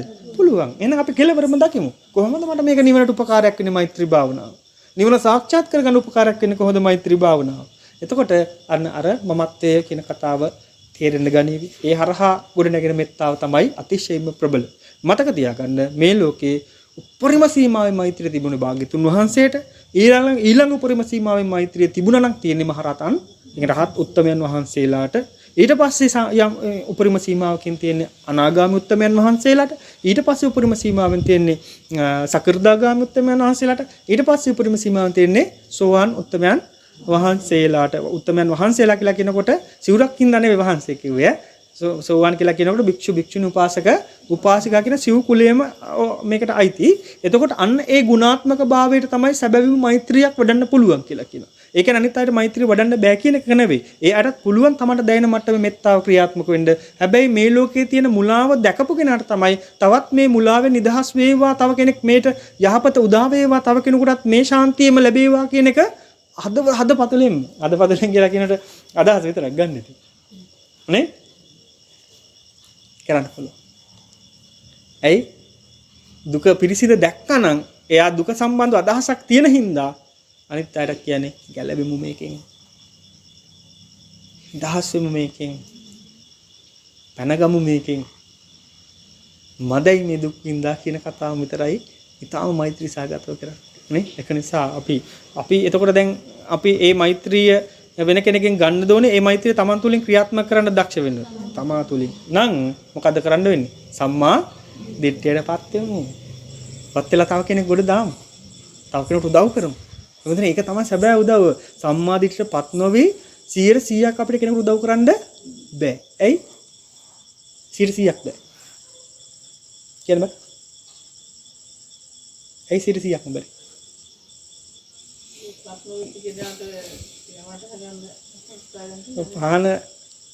පහන පත්තු කරන්න වෙන්නේ පත්විච්චි පහනකින්. අන්න ඒ පත්විච්චි පහනෙන් පහන පත්තු කරොත් තමයි එළිය ලැබෙන්නේ. නේද? එහෙනම් අපේ පහන පත්තු වෙලා නම් අපි පහන කියලා දැන් අදහසක් දෙන්නම් මම. මේ පහන පත්තු වෙලා නම් තව පහන් කෝටියක් වුණත් පත්තු කරන්න පුළුවන්. ඒ තාක්කල් අපිට පුළුවන් සත්පුරුෂකම ගැන කියන්න නේ. අපි හිතමුකෝ අපි තාම දෘෂ්ටි පිරිසිදු වෙලත් නැහැ. අපි තාම නිවන කියන කතාව ගැන අදහසක් නැහැ කියලා. හැබැයි අපිට පුළුවන් ඊට යටින් භූමියේදී යම් පිනක් කරගන්න. යම් යහපතක් කරන්න. ඇයි? එන්න අපි බණහමු. එන්න අපි සාකච්ඡා කරමු. එන්න අපි පින්කම් කරමු. එන්න අපි යහපතේ හැසිරෙමු. එන්න අපි සීලය රකිමු. එන්න අපි ගුණධර්ම වැඩි කරගමු. එන්න අපි තව කෙනෙකුට උදව්වක් උපකාරයක් කරමු. අපි සත්පුරුෂකම උපරිම සීමාවට ගමු කියලා ආදී විදිහට හදාගන්න පුළුවන් එකක් තියෙනවා. හැබැයි මතක තියාගන්න සැබවින්ම මම ඒකයි 100%ක්ම උදව් කරන්න පුළුවන් පහනපත් වුණොත් පමණයි. පහනපත් වීම සමානයි සම්මා දිට්ඨිය. එහෙම නැත්නම් ලෝකෝත්තර සම්මා දිට්ඨිය. ලෞකික සම්මා දිට්ඨිය කියලා කියනකොට අදහසක් තියෙනවනේ හැමෝටම. ලෝකෝත්තර සම්මා දිට්ඨිය සමානයි පහන සමානයි තවත් ඕන නමක් එකට දාගන්න පුළුවන්. මොකද සෝවාන් කියලා කියනකොට බය වෙනවා සමහරු. සෝවාන් කියනකොට දේශනාවලට බනිනවා සමහරු. එහෙම වෙන්නත් පුළුවන් නේ? ඒ කියන්නේ එක පැත්තකින් සෝවාන් ඒක තමයි කියලා බය වෙන එක පැත්තෙන් අනිත් පැත්තෙන් සෝවාන් දෙනවා ආමුදුරු. සෝවාන්කම දෙනවා හාමුදුරු. ඒ කියන්නේ හාමුදුරු නොකිය කියන්නේ හාමුදුරු ධර්මය ඔක්කොම අවබෝධ කරන කෙලවරක. එහෙම හිතන්න පුළුවන්ද බෑද? නෑ අපි ඔක්කොම මේ දුවනවා. මේ ට්‍රේනින් එකට උත්සාහවන්ත වෙනවා. ඒ උත්සාහවන්ත වෙන ගමන් අපි හැමෝටම පුල්පුලම් මට්ටමින් කතා කරනවා එච්චරයි. තනතුරු නෑ අපිට. නේද? මේක මම මෙතන දැන් නම් මේ ලෙවල් එකේ එහෙම ඒවා නෑ. හිතන්නේ හැම වෙලාවෙම මොකද්ද? දෘෂ්ටිය පිරිසුදු ගන්න උත්සාහවන්ත වෙන කෙනෙක් කියලා විතරයි. දෘෂ්ටිය පිරිසුදු ගන්න උත්සාහවන්ත වෙන පිරිසක් කියලා විතරයි. දේශකයා මේ පැත්තෙන් උත්සාහවන්ත වෙනවා මේ හරහා දෘෂ්ටිය පිරිසිදු කරගන්න. ශ්‍රාවණය කරන අයත් උත්සාහවන්ත වෙනවා මේ හරහා දෘෂ්ටිය පිරිසිදු කරගන්න. අපි කතා කරලා කොයින් හරි අපිට යහපතක් වෙයි පිංගුතුනේ. උත්සාහවන්ත වෙමු. අපි ඔක්කොම එකම ගඟට වැටිච්චි අතරමං වෙච්ච නිසාක් භූමිට. දැන් ගඟෙන් එතර වෙන්න ඕනේ. එතර වෙනවා කියන කතාව තියෙන උඩුගම් බලා පිනොත් විතරයි. නේ? ඒ කියන්නේ ඒ සැබෑ එතර වීම තියෙන්නේ උඩුගම් බලා පිනුවොත්. ඒ උඩුගම් බලා පීනන පිරිසක් අපි හැමෝම එහෙම බලමු. එහෙම දක්මු එච්චරයි. එතකොට ඒ උඩුගම් බලා පීනන ක්‍රමවේදය අපිත් අහගන්නවා ලොකු ස්වාමීන් වහන්සේලාගෙන්. ස්වාමීනි ඔබ වහන්සේ මට වඩා දුරින් ඉන්නේ. නම් මට කියන්න ඔබ වහන්සේ උතන යනකොට මොනවද හම්බෙච්ච බාධක? උන්වහන්සේලා අනුකම්පාවෙන් කියන අපි අහන්නත් කලින්. මොකද අත්දැකීම් තියෙන සමහර ස්වාමීන් වහන්සේලාට වස් වලින් වැඩි ස්වාමීන් වහන්සේලා හම්බ වෙන මොන ගැනකොට අත්දැකීම් තියෙනවා. ආශ්මුතුන් මෙන්න මෙහෙම දේවල් වෙන්න පුළුවන් මේ ගමන යනකොට. මෙන්න මෙහෙම එන්න පුළුවන් කියලා විවිධ දේවල් උපදෙස් දීලා තියෙනවා. ඇත්තටම උන්වහන්සේලාට නම් මතක් වෙන මොහොතක් පවා নমස්කාරය කරන්න ඕනේ. ඒවත් ඒ තරම් මෙත්තා සහගත මෛත්‍රියෙන් අනුකම්පාවෙන් කල්යාණ මිත්‍රත්වයෙන් උපදෙස් දීලා තියෙනවා. හම් වෙන බොහෝ ස්වාමීන් වහන්සේලා කල්යාණ මිත්‍ර ස්වාමීන් වහන්සේලා විදිහට සලකන්න පුළුවන්. ඒ තරම් උපදෙස් දීලා තියෙනවා. මෙන්න මේ ගමන යන පරිස්සම. ඔබ වහන්සේලාගේ වයසත් එක්ක මෙහෙම පරිස්සම් වෙන්න. ඔබ වහන්සේලාගේ කටයුතුත් එක්ක මෙහෙම පරිස්සම් වෙන්න. පේන සීමාවෙන් මෙහෙම පරිස්සම් වෙන්න. නොපෙනෙන සීමාවෙන් මෙහෙමත් පරිස්සම් වෙන්න. ඔය විදිහට පුදුම උපදෙස් ටිකක් දීලා තියෙනවා. හිතා ගන්නවා අපිට. ඒකින තමයි තාමත් සීවර දාගෙන ඉන්න පුළුවන් හැකියාවක් තිබිලා තියෙන්නේ නේ. ඒක නිසා උන්වහන්සේලාත් සිහිපත් කළා. ඒ බලන්නකො එතකොට උන්වහන්සේලා දැන් ගඟේ මේ අර උඩුගම් බලා යම් දුරක් පීනපු පිරිසක්. පීනමින් යන පිරිසක්. තමයි උතර විචි පිරිසක් වෙන්නත් පුළුවන් අපි දන්නේ. ඒක උන්වහන්සේලා දෙන උපදේශ අපි පිළිපදිමු. ඇයි උන්වහන්සේලා අත්දැකීමෙන් මේවා දැක්ක දැනගත්තා. ඒ වගේ ඒ අත්දැකීමෙන් දැකගත්තු අය තව තවත් කතා කරනවා. මේකදී මෙහෙම යනකොට මෙන්න මෙතන සැඩපහර වැඩි, මෙතන සැඩපහර අඩුයි. සැඩපහර වැඩි තැනේදී ඔබ ව්‍යායාම් කළ යුත්තේ මේ ආකාරයෙන්. සැඩපහර අඩු තැනින් ඔබ මේ විදිහට ව්‍යායාම් කරන්න. ඒ වෙලාවට හුස්ම කොච්චර වෙලාවක් රඳවන් ඉන්න පුළුවන්ද? කොච්චර වෙලාවක් ලිහිල් කරන්න පුළුවන්ද? ඒ වෙලාවේ ඕනට වැඩිය දැඟලුවොත් ගිලෙන්න පුළුවන්. මෙන්න මේ විදිහට ගඟ ගැන කියන්නේ මේ විදිහට උපදෙස් ලැබෙනකොට ඒක අපි උපමා කරගන්නවා අපේ නිවන් මඟට. හුස්ම අල්ලන් ඉන්න ඕන තැන තියෙනවද නැද්ද? නිවන් මගේ ඉවසන්න ඕන තැන තියෙන මතක තියාගන්න. ඒ ඉවසීම නැති වුණොත් මට කල්යාණ මිත්‍ර අසුර නැති වෙන්න පව පුළුවන්. හැබැයි මං ඉවසනවා ඒ වෙලාව. මගේ පැත්තෙන් සමහරට අඩුපාඩුවක් ඒ වෙලාව උනේත් නෑ වගේ දැනෙනවා. හැබැයි ඉවසනවා. කරන්න ඕනද නැද්ද? කරන්න ඕන. ඒක පෙන්නලා දීලා තිනවා එක අවස්ථාවක ඔන්න බලන්න.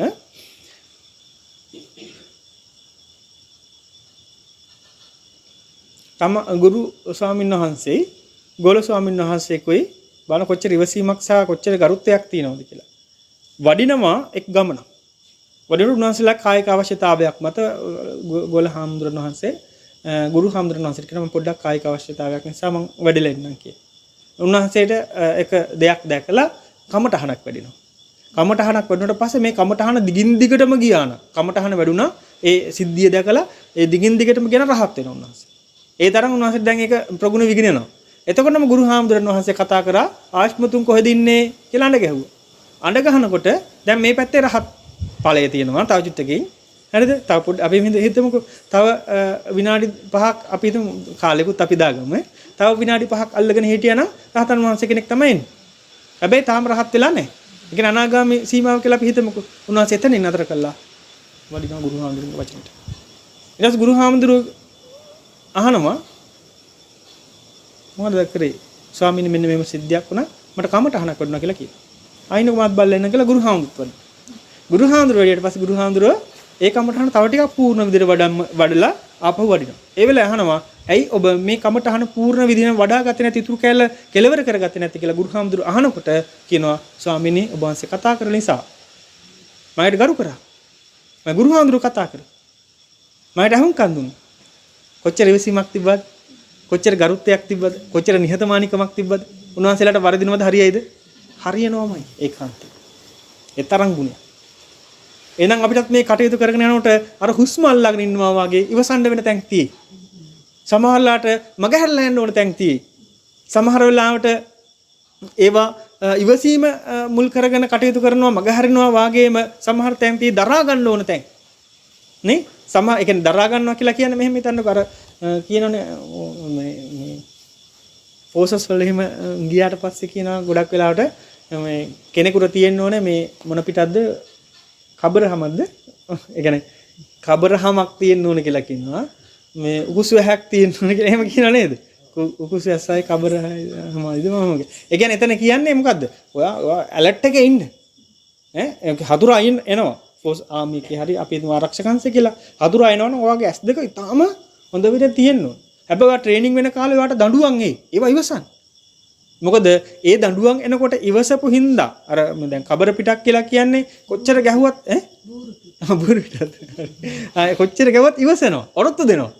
ඇයි ඒ වෙලාවේ ට්‍රේනින් එක වෙලාවේ ගහ හරි කරන්න මේ ට්‍රේනින් කරන කෙනෙක් පුරුදු කරන්නනේ. ඒ කියන්නේ දක්ෂයෙක් පුරුදු කරන්න. ඒතකොට දක්ෂයෙක් පුරුදු කරගෙන යන වැඩ පිළිවෙල තුළ දඬුවම් දෙන්න වෙයි. ඒ වෙලාවට ඉවසන්න. ඉවසගෙන ඒක දරා ගන්න. ඒ දරා ගැනීම තිබුණොත් තමයි ඔබට කවදා හරි අර යුද බිමේ ජය ගන්න පුළුවන්.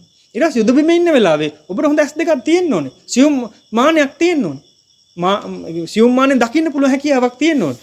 සූක්ෂම භාවයක් තියෙන්න ඕනේ. එතකොට තමයි ඔබ හතුරට ප්‍රතිප්‍රහාරය කරන්න පුළුවන්. එන අපිට බూరు පිටක් තියෙන්න වෙයි. නේද? ඇයි දරා ගන්න ඕනේ සමහර තැන්වල. භාවනාවක් කරගෙන යනවා කැඩෙනවා කියලා නම් ඇති භාවනාව. දරා ගන්න පුළුවන් වෙන්න ඕනේ. නේ? ඒ වගේම සමහර තැන්වල පින් දහම් කරන තැන්වල මම දැකලා තියෙන සමහර අය සියුම් මානෙන් පින් කරගන්න. ඒ කියන්නේ සියුම් සීමා ඒ කියන්නේ අනිත් අයට අහු නොවන සීමාව. දානයක් දෙනකොට සමහරලාට ඒ කියන්නේ ස්වාමීන් වහන්සේලා දානේ වළඳලා ඉවර නම් අන්තිමට වළඳන ස්වාමීන් වහන්සේ හෝ ප්‍රමුඛව ඉන්න ස්වාමීන් වහන්සේ පිළිබඳව අයි කොන්ටැක්ට්ස් තියන් ඉන්නේ දාන්න කට්ටිය නේ. ඔළුව පොඩ්ඩක් හෙල්ලුවාම දන්නවා දානේ වළඳලා ඉවරයි ඊළඟ පාත්‍ර හොදන වැඩේ තියෙන. උන්වහන්සේලා අද්දෝන වැඩේ තියෙන. ඊට පස්සේ උන්වහන්සේලාට මෙන්න මේ අතුරුපස පූජා කරන වැඩේ තියෙන. උන්වහන්සේලා සම්බන්ධව මේ අවශ්‍යතාවය මේ වෙලාව තියෙන කියලා අන්න ඒ අත්දැකීම් තියෙන කෙනා හැම සීමාවෙම දන්නවා. එයා දන්නා මේ වෙලාවේ වෙයි යුත්තේ මේක කියලා. ඇයි? එයා අත්දැකීම් ලබලා එයා දන්නවා දැන් මේ වෙලාවේ මං අවධානය යොමු කරන්න ඕනේ මේ පැතිකඩට කියලා. දැන් අර සියුම් පින මහ පිනක් කරගන්න එයා දක්ෂ වෙලා තියෙනවා. අනිත් අයට අහු වෙන්නේවත් නැහැ ඒක. අයියෝ අපිට ගානක් ගියේ නෑනේ ඒක. අපි දන්නේ නෑනේ කියලා මෙයා කළත් ඉවරයි. නේ? ඒ වගේ අන්න සියුම් තැන් අපි දකින්න ඕනේ. පින කරගන්න. කුසලයේ කරගන්න.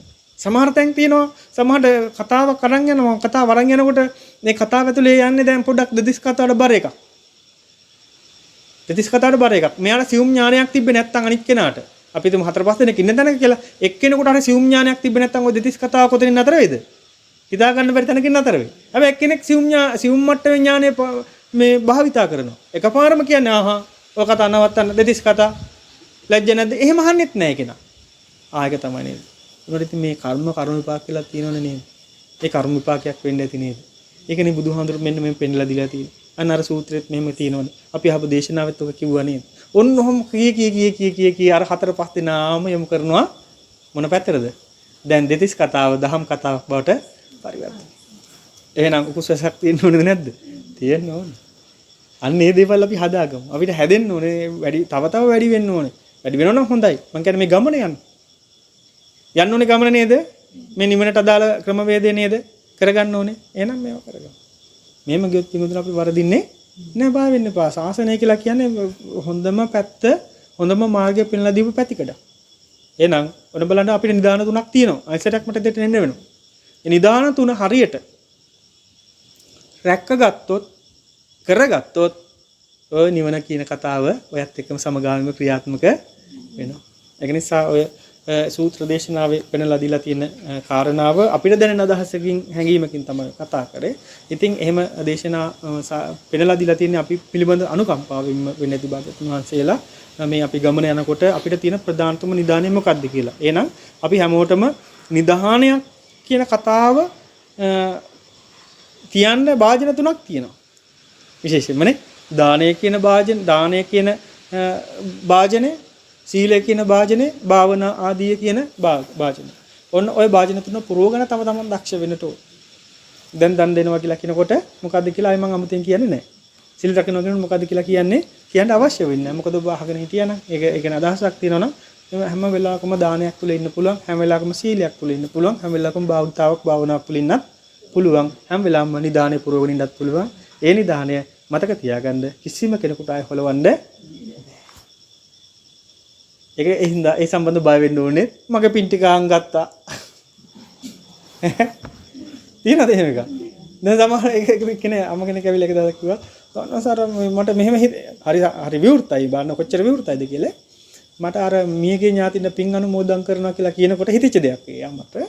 මේ පින් අනුමෝදන් කරනවා කියලා කියනකොට දැන් මේ එකතු වෙච්ච පින් ටික යාලට දුන්නාම මෙතන දැන් පින් දැන් අර අඩු වෙනවා එකක් දෙනවලු කියලා. හිතන දේ කියන්නේ හරි සාධාරණයි නේ. Tamanට හිතන දේ විවෘතව කියවන්නේ. එතකොට ලොකු පින්කමක් කළා මියගේ ඥාතියින් ප්‍රමුඛ කොටම අනුමෝදන් කරමු කියලා කියනකොට මේ දැන් කෑල්ලක් දුන්නා. දෙයියන්ට කෑල්ලක් දුන්නා. එතන දැන් තුනෙන් එකක් වගේ තමයි තියලා. දැන් ඒකත් දැන් බෙදලා දෙන්න. ඒ නයිට වගේ දහසක් ආවා කියලා. එහෙම වෙන්නේ නැහනේ. ඔබ දන්නවනේ. නේද? මොකද ඔබ විශ්ින් කරගත්තා පුණ්‍ය ශක්තිය ඔබට රැස්ුණා පුණ්‍ය ශක්තිය එහෙම නැත්නම් මේ පුණ්‍ය ශක්තිය එහෙම කෑලි වලට කඩලා වෙන් කරන එකක් නෙවෙයි අනුමෝදනය කරන්න පුළුවන්. නේද? සතුටු කරන්න පුළුවන්. දැක බලාගෙන සතුටු වේවා. ඒ සතුටු හිතත් ආය පින් හිතක් බඩපත් වෙනවා. ඒ නිසා මේකෙන් කෑල්ලක් යනවත් ඒකෙන් කෑල්ලක් මේකට එනවත් නෙවෙයි. පිනම තමයි. ඒ නිසා ඔබට පුළුවන් නම් කෝටියකට අනුමෝදන් කරවන්න. කිසිම ප්‍රශ්නයක් නැහැ. තවත් ඒ අනුමෝදන් කරන මොහොතේ ආය පිනක් ගොඩ නැගෙනවා. හවුද නැද්ද? ඔව්. හිතන්නක මලක් පූජා කරා කියලා මේ නන්ද ගිහිල්ලා මේ බුදු බැඳුරට පූජා කරාට පස්සේ මේ නන්ද කියනවා මම මලක් පූජා කරා. ඔය සතුටු සිතින් අනුමෝදන් වෙන්නකෝ. අපි දැන් රැයට පිපෙන මල් තියෙන කාලේට මොකද්ද? ඔන්න ඔය විශේෂයෙන් ඔය ෆොටෝස් එකක් දාන සමහරු. අර කඩුපුල් මලක් නැන්ද කඩුපුල් මලක් ගෙනලා පූජා කරා. රැය 10ට විතර ගෙනලා පූජා කරා. රැයනේ පිපෙන්නේ. ඊට පස්සේ පහුවදාට ගෙනවා අර නැන්දට. ඔය අනුමෝදන් වෙන්න මම කඩුපුල් මල කලාතුරකින් පිපෙන මලක් කඩුපුල් මල කියලා කියන්නේ මම ගෙනලා එකක් පූජා කරා. භාගතුන් වහන්සේට. ඒ දුර්ලභ අවස්ථාව. අනේ සාදු සාදු. දැන් පිනනේ අනුමෝදන් කරේ. දැන් ඒ නන්දගේ පින අඩු වුණාද? නෑ ඔබ දන්නවා. එහෙම අඩු වෙන්නේ නෑ පිනමයි. ඒ අනුමෝදන් කිරීම හරහා මේ නන්දට ගොඩ නැගුණු මේ මෙත්තා සහගත හැඟීම සහ පිං හිත හරහා තවත් පුණ්‍ය ශක්තිය ක්‍රියාත්මක වෙනවද නැද්ද? ක්‍රියාත්මක. ඊට පස්සේ අනිත් නන්දරත් කියන. ඊපස්සකම මෙහෙම දෙයක් කරා. මෙයා දැන් 100කට කිව්වොත් 100 වතාවක් නැවත ඒ පිං හිත ගොඩ නැගලාද නැද්ද? කියන්නේ අනුමෝදන් කරනවා කියන තැනම අපම පිනක් උඩ නැගෙන.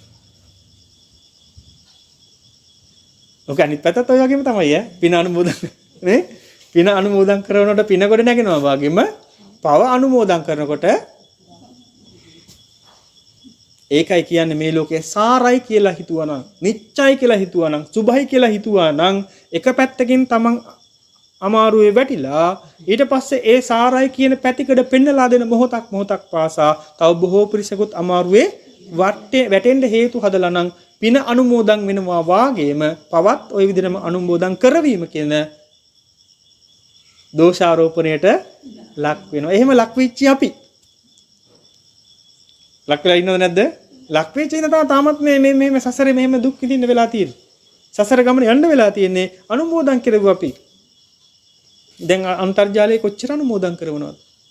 එක ප්‍රවෘත්තියක් කියනකොට කී දෙනෙක් අනුමෝදන් හිතලා බලන්න. ප්‍රවෘත්ති කියනකොට දැන් කියන්නේ සිත ශාන්තමත් වෙන අදහස්ද? නෑ එහෙම නැත්නම් පව් දෙනන් ඒ ටික දාන්නවත් නෑ channel එකේ. පටන් ගත්ත මොහොතේ ඉඳන් කියනවා මේ අහවල් තැන දානයක් දුන්නා අනුරාධපුරේ මේ ප්‍රදේශයේ දානයක් දුන්නා. ඒක ගැන මේ ප්‍රවෘත්ති නිවේදනය කරනවා. දෙවෙනි ප්‍රවෘත්තිය මොකද්ද කියලා බලනකොට ගාල්ල පැත්තේ මහා සංඝරත්නය පිණ්ඩපාතේ වැඩියා ඒක දර්ශනයක් පෙන්නනවා. ඔහොමම ප්‍රවෘත්ති වල පෙන්නුත් පහු දෙන්න දායිද ටීවී එක? නෑ. කුණු නැති හින්දා. කුණුමයි ඕනේ. මොනවද ඔය කියන්නේ? ගහගත්තා, කපාගත්තා, කොටාගත්තා, මරාගත්තා. ඒ අතරින් මේ මෙච්චරක් පිරිසක් ස්පිරිතාලේ කරන රසවත් ඒක. උදේට කල්පනා කරලා බලන්න සත්‍යයේ ස්වභාවය. රසවත්, රස කර කර ඒක අනුස්මරණය කරන්න. අහවල් තැන බෝම්බයක් පිපුරුණා. අහවල් රටවල් දෙක යුද්ධ කරා. ඒ යුද්ධ කරන්න ගිහිල්ලා හොඳට බලන්න රටවල් දෙකක් යුද්ධ. දැන් රටවල් දෙකක් යුද්ධනේ. රටවල් දෙකක් යුද්ධ නම් එක්කෙනෙක්වත් මැරිලා නැහැ කිව්වොත් මොකද හිතෙන්නේ ඇයි? රටවල් දෙකක් යුද්ධ බැලුවා. හොඳ රටවල් දෙකක් යුද්ධ. කිසිම කෙනෙකුට ජීවිතක්ෂයට පත්‍රලා මොකද යුද්ධේ වද යුද්ධ. හැබැයි රටවල් දෙක යුද්ධ කළා 500ක් මරුණා කිව්වොත් කොච්චර ඒ ගැන කතා කරයිද නේ? රස විදීද? ඉතලා බලන්න ඇතුලෙන් එන හැඟීම. එතකොට බලන්න අපි අර දැන් පාපේ කියන පැත්තට අපි අත්‍යන්ත කියන්නේ වක්‍රාකාරව හරි සම්බන්ධ වෙලාද නැද්ද? රස විඳින්න හරි කැමතියි අපි. යවනවා. ඇක්සිඩන්ට් එකක් වුණා කිව්වොත් ඕකමයි. අනතුරක් වෙලා තිනවා ගොඩක් මැරිලා තිනවා නිකන් අර එක කියවන්න හරි දක්ෂයිනේ. ඒ වගේ දැන් එහෙම ප්‍රවෘත්ති නම් ඒ ප්‍රවෘත්ති වල හොඳ ප්‍රවෘත්තියක් වෙලා තියෙන සත්වයාට අර කුණුකෝ අපේ ලෝභ හිත, ද්වේෂ හිත, මෝහ හිත ඇවිස්සෙන කතා ටිකක් තියෙනවා නම් ඒක තමයි සත්වයාට ආස්වාද ප්‍රවෘත්ති වෙලා තියෙන්නේ මතක තියාගන්න. ඔය පෘථග්ජන භාවයේ තියෙන ස්වභාවය. පෘථග්ජන භාවයේ කැමති හැම වෙලාවම ලෝභයට, ද්වේෂයට, මෝහයට. ඒක නිසා ඒ නිවේදනය කරන කටයුත්ත හරහා හරි ලෝභ හිත, ද්වේෂ හිත, මෝහ හිත ඇවිස්සෙන්න හේතු හදනවා නම් ඒවට කැමති වෙලා තියෙනවා. දැන් ඒක කැමති වෙලා ඒ ප්‍රවෘත්ති ටික ඇහෙනවා පමණක් නෙවෙයි කී දෙනෙක් ඒ ටික අනුමෝදන් වෙනවද? ඒක වරදක් කරා කියලා කියනකො පහුගිය කාලේ මතකද අර පුංචි දරුවෙක්ගේ කතාවක් ගියේ මම අවුරුදු 6කට කලින් සිද්ධියක් මේ කියන්නේ. එක ප්‍රදේශයක කුරුණෑගල ප්‍රදේශ මොකද්ද එහෙම නම. ඒ ප්‍රදේශයේ දරුවාට විච්චි මේ අසාධාරණයක් කියන තැනින් ගත්තයින් පස්සේ ඒකට චෝදනාවක් ලැබපු කෙනෙකුත් ඉන්නවනේ නේ පොඩි දරුවෙක් ඒ වෙනුවෙන් චෝදනාවක් ලැබපු පිරිමි කෙනෙකුත් ඉන්නවා. එතකොට ඒක දවස් ගාණක් මාස ගාණක් අවුරුදු ගාණක් ඔක කිව්වා. ඔය කියන මොහොතක් පාසා හැමෝගෙම හිතවල දේශයක් උඩ නැගුණාද නැද්ද? උඩ නැගුණානේ. සීමිත පිරිසක් දකින්න නැති මේක කර්ම විපාකයක් කියලා. හැබැයි ඊටාම සීමිත පිරිසක් දකින්න නැති. ලක්ෂයක් ඒ නිවුස් එක බැලුවා නම් ප්‍රවෘත්තිය බැලුවා නම් එක්කෙනෙක් දෙන්නෙක් පස් දෙනෙක් විතර කර්ම විපාකයක් මේ දරුවත් සසරේ කරපු කර්මයක් තමයි විපාකයක් විදිහට මේ ක්‍රියාත්මක වෙන්න ඇත්තේ කියන තැනින් ඒක සමතේකටපත් කරගත්ත තමන්ගේ පැත්තෙන් එන ද්වේෂසහගත හිතට ඉඩ දුන්නේ නෑ. අනිත් හැමෝම සාප කරා. ඒ සාප කිරීම අපි හිතමුකෝ ඒ කෙනාට වැදුනා හෝ නොවැදුනා තමන්ට වැදිලාද නැද්ද දැන්ටමත් ඒ සාපේ ඇතිලා. ඇයි ද්වේෂය කියන සාපේ වැදුනා.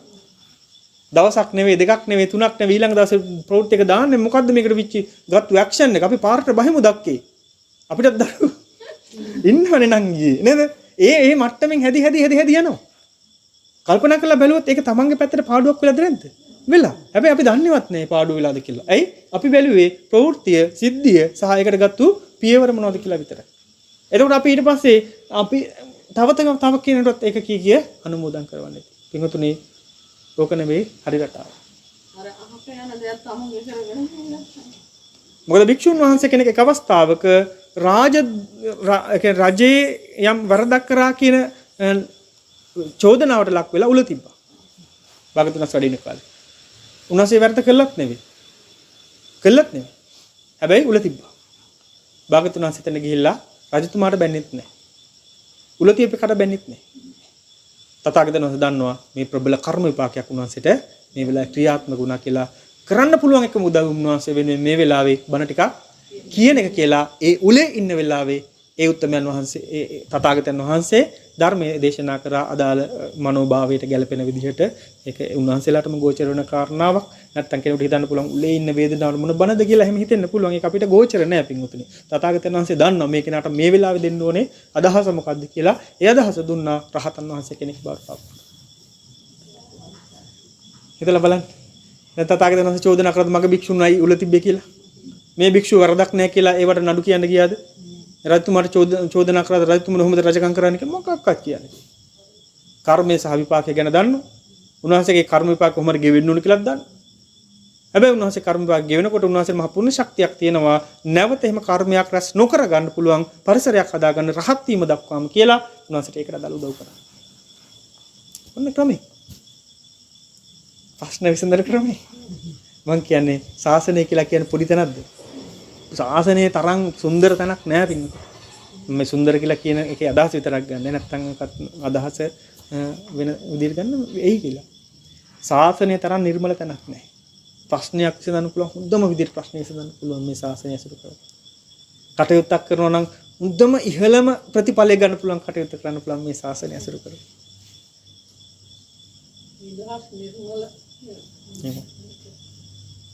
ඒක නිසා ශාසනය නම් මඟ හැරව ගන්න එපා. ශාසනය තර ගන්නත් එපා. ශාසනය හිමි කර ගන්න එපා. මොකද ඔබටත් මටත් තියෙන එකම පිහිට පිළිසරණ මේ ශාසනය. මොනර පැටියෙක් ඉන්නවර පැත්තේ. මොනර පැටියෙක්. කන්න දුන්නා මං අද එකට. කන්න දෙන ගමන් මමත් යමක් හිතුවා. කොච්චර අසරණද මේ පැටියා. මේ පැටියට මන් දෙන කෑම එක හොඳ කෑම එකක් වුණොත් එකක් කනවා. මේ පැටියට දෙන කෑම එක වහ කෑම එකක් මේක අම්මා ළඟ හිටියානම් අවශ්‍ය කෑම ටික හොයලා තෝරලා ඒ තැන පෙන්නලා දෙනවා. අප්‍රත්‍ය කෑම පෙන්නලා දෙන්නේ අම්මා. මට හොඳටම අත්දැකීමක් තියෙන එක අවස්ථාවක කුරුළු කූඩුවක අත්දැකීමක් මේක මම පැවිදිලා මෙතනම කරපු ඉතින් කුරුළු කූඩුව කුරුළු පැටව වගේක් හිටියා මට මතක නැහැ අදාළ තැන. දැන් නිතර කෑම ගෙනත් දෙනවා. පොඩි උදව්වක් විදිහට මමත් ගෙනිහිල්ලා කෑම එකක් ගෙනිහිල්ලා එතන තියලා තිබ්බා. ගස්ලපු කෑල්ල කර මොකක් හරි එකක් මට මතක නැහැ පොඩි කෑල්ල. මේ ඒකෙන් අර පැටවුට කන්න අරන් දෙයි කියලා කුල්ලු අම්මා දුන්නේ නැහැ. මට පොඩ්ඩක් මගේ පැත්තෙනොත් නෑ චෙට ළඟට දීලා දුන්නේ නැහැ නේ කියලා මං හීනියට මේ ගස්ලපු කෑල්ල කපලා ඒක කෑල්ල කර පැටව ගාවට ගියාට පස්සේ පැටව ගිල්ලා. එතකොටම අරහින් කුල්ලු අම්මා ආවා. මේ මම පොඩ්ඩක් පැත්තකටලා බලන් හිටියා. බලන් ඉන්නකොට ඒ ආව ගමම්ම අර කටේ තියෙන ඇදලා දැම්මලුට. ඒ වයසට ගැලපෙන්නේ. බලන්න හිතලා කටේ තියෙන එක ඇදලා දැම්ම හැම්මෙලි. මම දැක්කා අත්දැකීමෙන්ම දැක්කා. ඇදලා දාලා එයාගෙන අප කැම එක දුන්නා. සමහරට එයාගෙන අප එක කෘමි සතෙක් වෙන්න පුළුවන් මන් දන්නේ නැහැ. හැබැයි ඒ අම්මා දන්නවා ප්‍රත්‍ය වෙන්නේ මේ වෙලාවේ මේ සතර මේක කියලා. නේද? ඒ සතර ප්‍රත්‍ය වෙන ආහාර වෙන්නේ ඒක කියලා ඒ අම්මා දන්නවා ඇති. දන්න හින්දා තමයි අනවශ්‍ය කයින් කරලා දාලා එයාගෙන අප ගෙදුන්නේ. ඒ වගේ අර මොනර පැටියෙන් ගත්තායින් පස්සේ ඒ අම්මා හිටියනම් ළඟ ප්‍රත්‍ය අප්‍රත්‍ය වෙන ආහාර තෝරලා බේලා දෙන්න පුළුවන්. දැන් පැටියාගේ අසරණකම මොන ආහාරය දුන්නත් එක කනවා. හැබැයි ඒ කෑමම පැටියාගේ මරණය දක්වාම හේතු හදන්නත් පුළුවන් වෙයි. විස ආහාරයක් නම් මන් දෙන්නේ කැමරේ. පිටුදුනේ කල්පනා කරලා බලන්න ඔබේ ජීවිතය. මොනර පැටියාගේ අසරණකම මං තිරිසන් ලෝකයෙන් විතරක් නෙවෙයි දකින්නේ. කොමලත් තිරිසන් සතෙක්නේ මොනරා. නේද? ඒ හින්දා අසරණකමක් තියෙනවනේ. ඇයි? බන තේරෙන්නේ නැහැ. කොච්චර ඔබ මාත් එක්ක ඉන්නේ. පැය දවසකට මොනර පැටියා මේ දැස්සෙන් ඉන්නවා. පැය 8කට වැඩි මාත් එක්ක. හැබැයි බන තේරෙන්නේ නැහැ. ඒ මට්ටමින් අසරණකමක් තියෙනවා. මම මේ පැත්තෙන් කල්පනා කරලා බැලුවොත් වස කෑමක් වුණත් කනවා එයාට තේරෙන්නේ නැහැ. උණුසුමට එයා කොහේ හරි යනකොට අපිට අධික සීතලක් දුන්නත් ඉඳි. රස්නයක් දුන්නත් ඉඳි. තේරෙන්නේ නැහැ විනාශයටපත් වෙන්න පුළුවන්. නේද? කෑම ඕනට දුන්නොත් කාලා මැරෙන්න පුළුවන්. එහෙනම් මෙයාට තියෙන අවදානන් ටික චුට්ටක් හිතලා බලන්න මොනර පැටියට. දැන් මං අහන්නේ ඔය මොනර පැටි කියුන්ට අවදානම නැද්ද? ඈ? ප්‍රත්‍ය වෙන ආහාර කියලා හිතනකොට ඔබ සියුම් මට්ටමින් දැන් හිතලා බලන්න. ආහාර නම් කුමක්ද? ඇහෙන් ආහාර, කනෙන් ආහාර, නාසයෙන් ආහාර, දිවෙන් ආහාර, මනෙන් කයෙන් ආහාර ඒ සියල්ලම මන මූලික වෙලා. ඔය ගන්න ආහාර ප්‍රත්‍ය ආහාර වෙන්න පුළුවන් අප්‍රත්‍ය ආහාර වෙන්න පුළුවන්. පාප මිත්‍ර ඇසුරක් මුල් කරගත්තොත් කල්යාණ මිත්‍ර ඇසුර අහිමි වුණොත් පාප මිත්‍ර ඇසුර කියන එක අයින් කරන්නේ කල්යාණ මිත්‍ර ඇසුර අහිමි වුණොත් ඔය ආහාර අප්‍රත්‍ය ආහාර වෙන්න පුළුවන්. ඇහෙන් රූප බලනවා කියන කතාව. විස වෙන්න පුළුවන්. ඒ විස විච්චයේ ප්‍රතිඵලයක් හින්දා නෙමෙයිද සත්‍යය මිය ගියාට පස්සේ ආයි දුගතියටපත් වෙන්න හේතු හදන්නේ. ඒ විස වීමේ ප්‍රතිඵලයක් නෙමෙයිද සත්‍යය දිගුන් දිගටම දුක කියන කාරණාවත් එක්ක ජීවත් වෙන්නේ. ඇයි ගත්තු ආහාර ප්‍රත්‍ය ආහාර නෙමෙයි. දන්නේවත් නැහැ. දන්නේවත් නැහැ. මොකද ආහාර ගන්නවා ඇහෙන් ආහාර ගන්නවා කලනාසය දිව ශරීරය කියන මේ හැම පොලෙම්ම ඒ ආහාර අප්‍රත්‍ය ආහාර උනානම් පින්වතුනි දුක් විඳින්න වෙනවා. දැන් මොන පැටියට විතරක් නෙවෙයි දුක් විඳින්න වෙන්නේ. මොන පැටියා දුක් විඳි අප්‍රත්‍ය ආහාර හින්දා ඊට අදාළව අපි දුක් විඳිනවා. මේ අස කලනාසයේ භාවිතාව අවභාවිතාවක් හින්දා ඒකට දාලා. ඔන්න විස ආහාර. පාප මිත්‍ර ඇසුර කල්යාණ මිත්‍ර ඇසුරේ අඩුකම නේ? පාප මිත්‍ර ඇසුරේ වැඩිකම කල්යාණ මිත්‍ර ඇසුරේ අඩුකම. පාප මිත්‍ර ඇසුර කියලා කියන්නේ දැන් මොකද්ද? අරයා මෙයා එයා ඒකද? නෑ තමන්ගේ තුලින් ක්‍රියාත්මක වෙන ලෝභ දේශ මොහොට අදාළ ක්‍රියාවලිය. ඒ ආශ්‍රය වැඩිකම. ලෝභයට අදාළ ආශ්‍රය වැඩිකම. දේශයට අදාළ ආශ්‍රය වැඩිකම. මොහයට අදාළ ආශ්‍රය වැඩිකම තමයි පාප මිත්‍ර ආශ්‍රය. ඒකට ප්‍රත්‍ය වෙනවා කෙනෙක් වෙන්න පුළුවන්, සිද්ධියක් වෙන්න පුළුවන්, දෙයක් වෙන්න පුළුවන්. ඒක වැඩි වෙන්නේ ප්‍රත්‍ය. කල්යාණ මිත්‍ර ඇසුර කියලා කියන්නේ ඔන්න අපිට දැන් ඊට පස්සේ ඒ ප්‍රත්‍ය අප්‍රත්‍ය තෝරගන්න පුළුවන්. ඒ අදාළ ක්‍රියාවීමක් ඇහෙනවනම් තෝර ගැනීමක් සිද්ධ වෙනවා නම් එතනින් එහාට ප්‍රත්‍ය තෝර ගන්න පුළුවන්. දැන් මම කියන්නේ මොනර පැටියාසෙම අපිත් මොනර පැටවුම තමයි අසරණ වෙච්ච. ඒ වගේම අනිත් පැත්ත ගත්තයින් පස්සේ ආහාර විස වෙනවා කියන එක ඒක. ඕල් වැඩි ආහාර ගන්නවා කියන එක.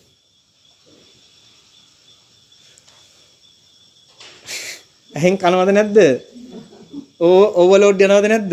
යනවා. එහෙම කර කරත් ආයෙ එහෙන් කනවා. මම ඇස්පෙනේ හොඳට බලන්න.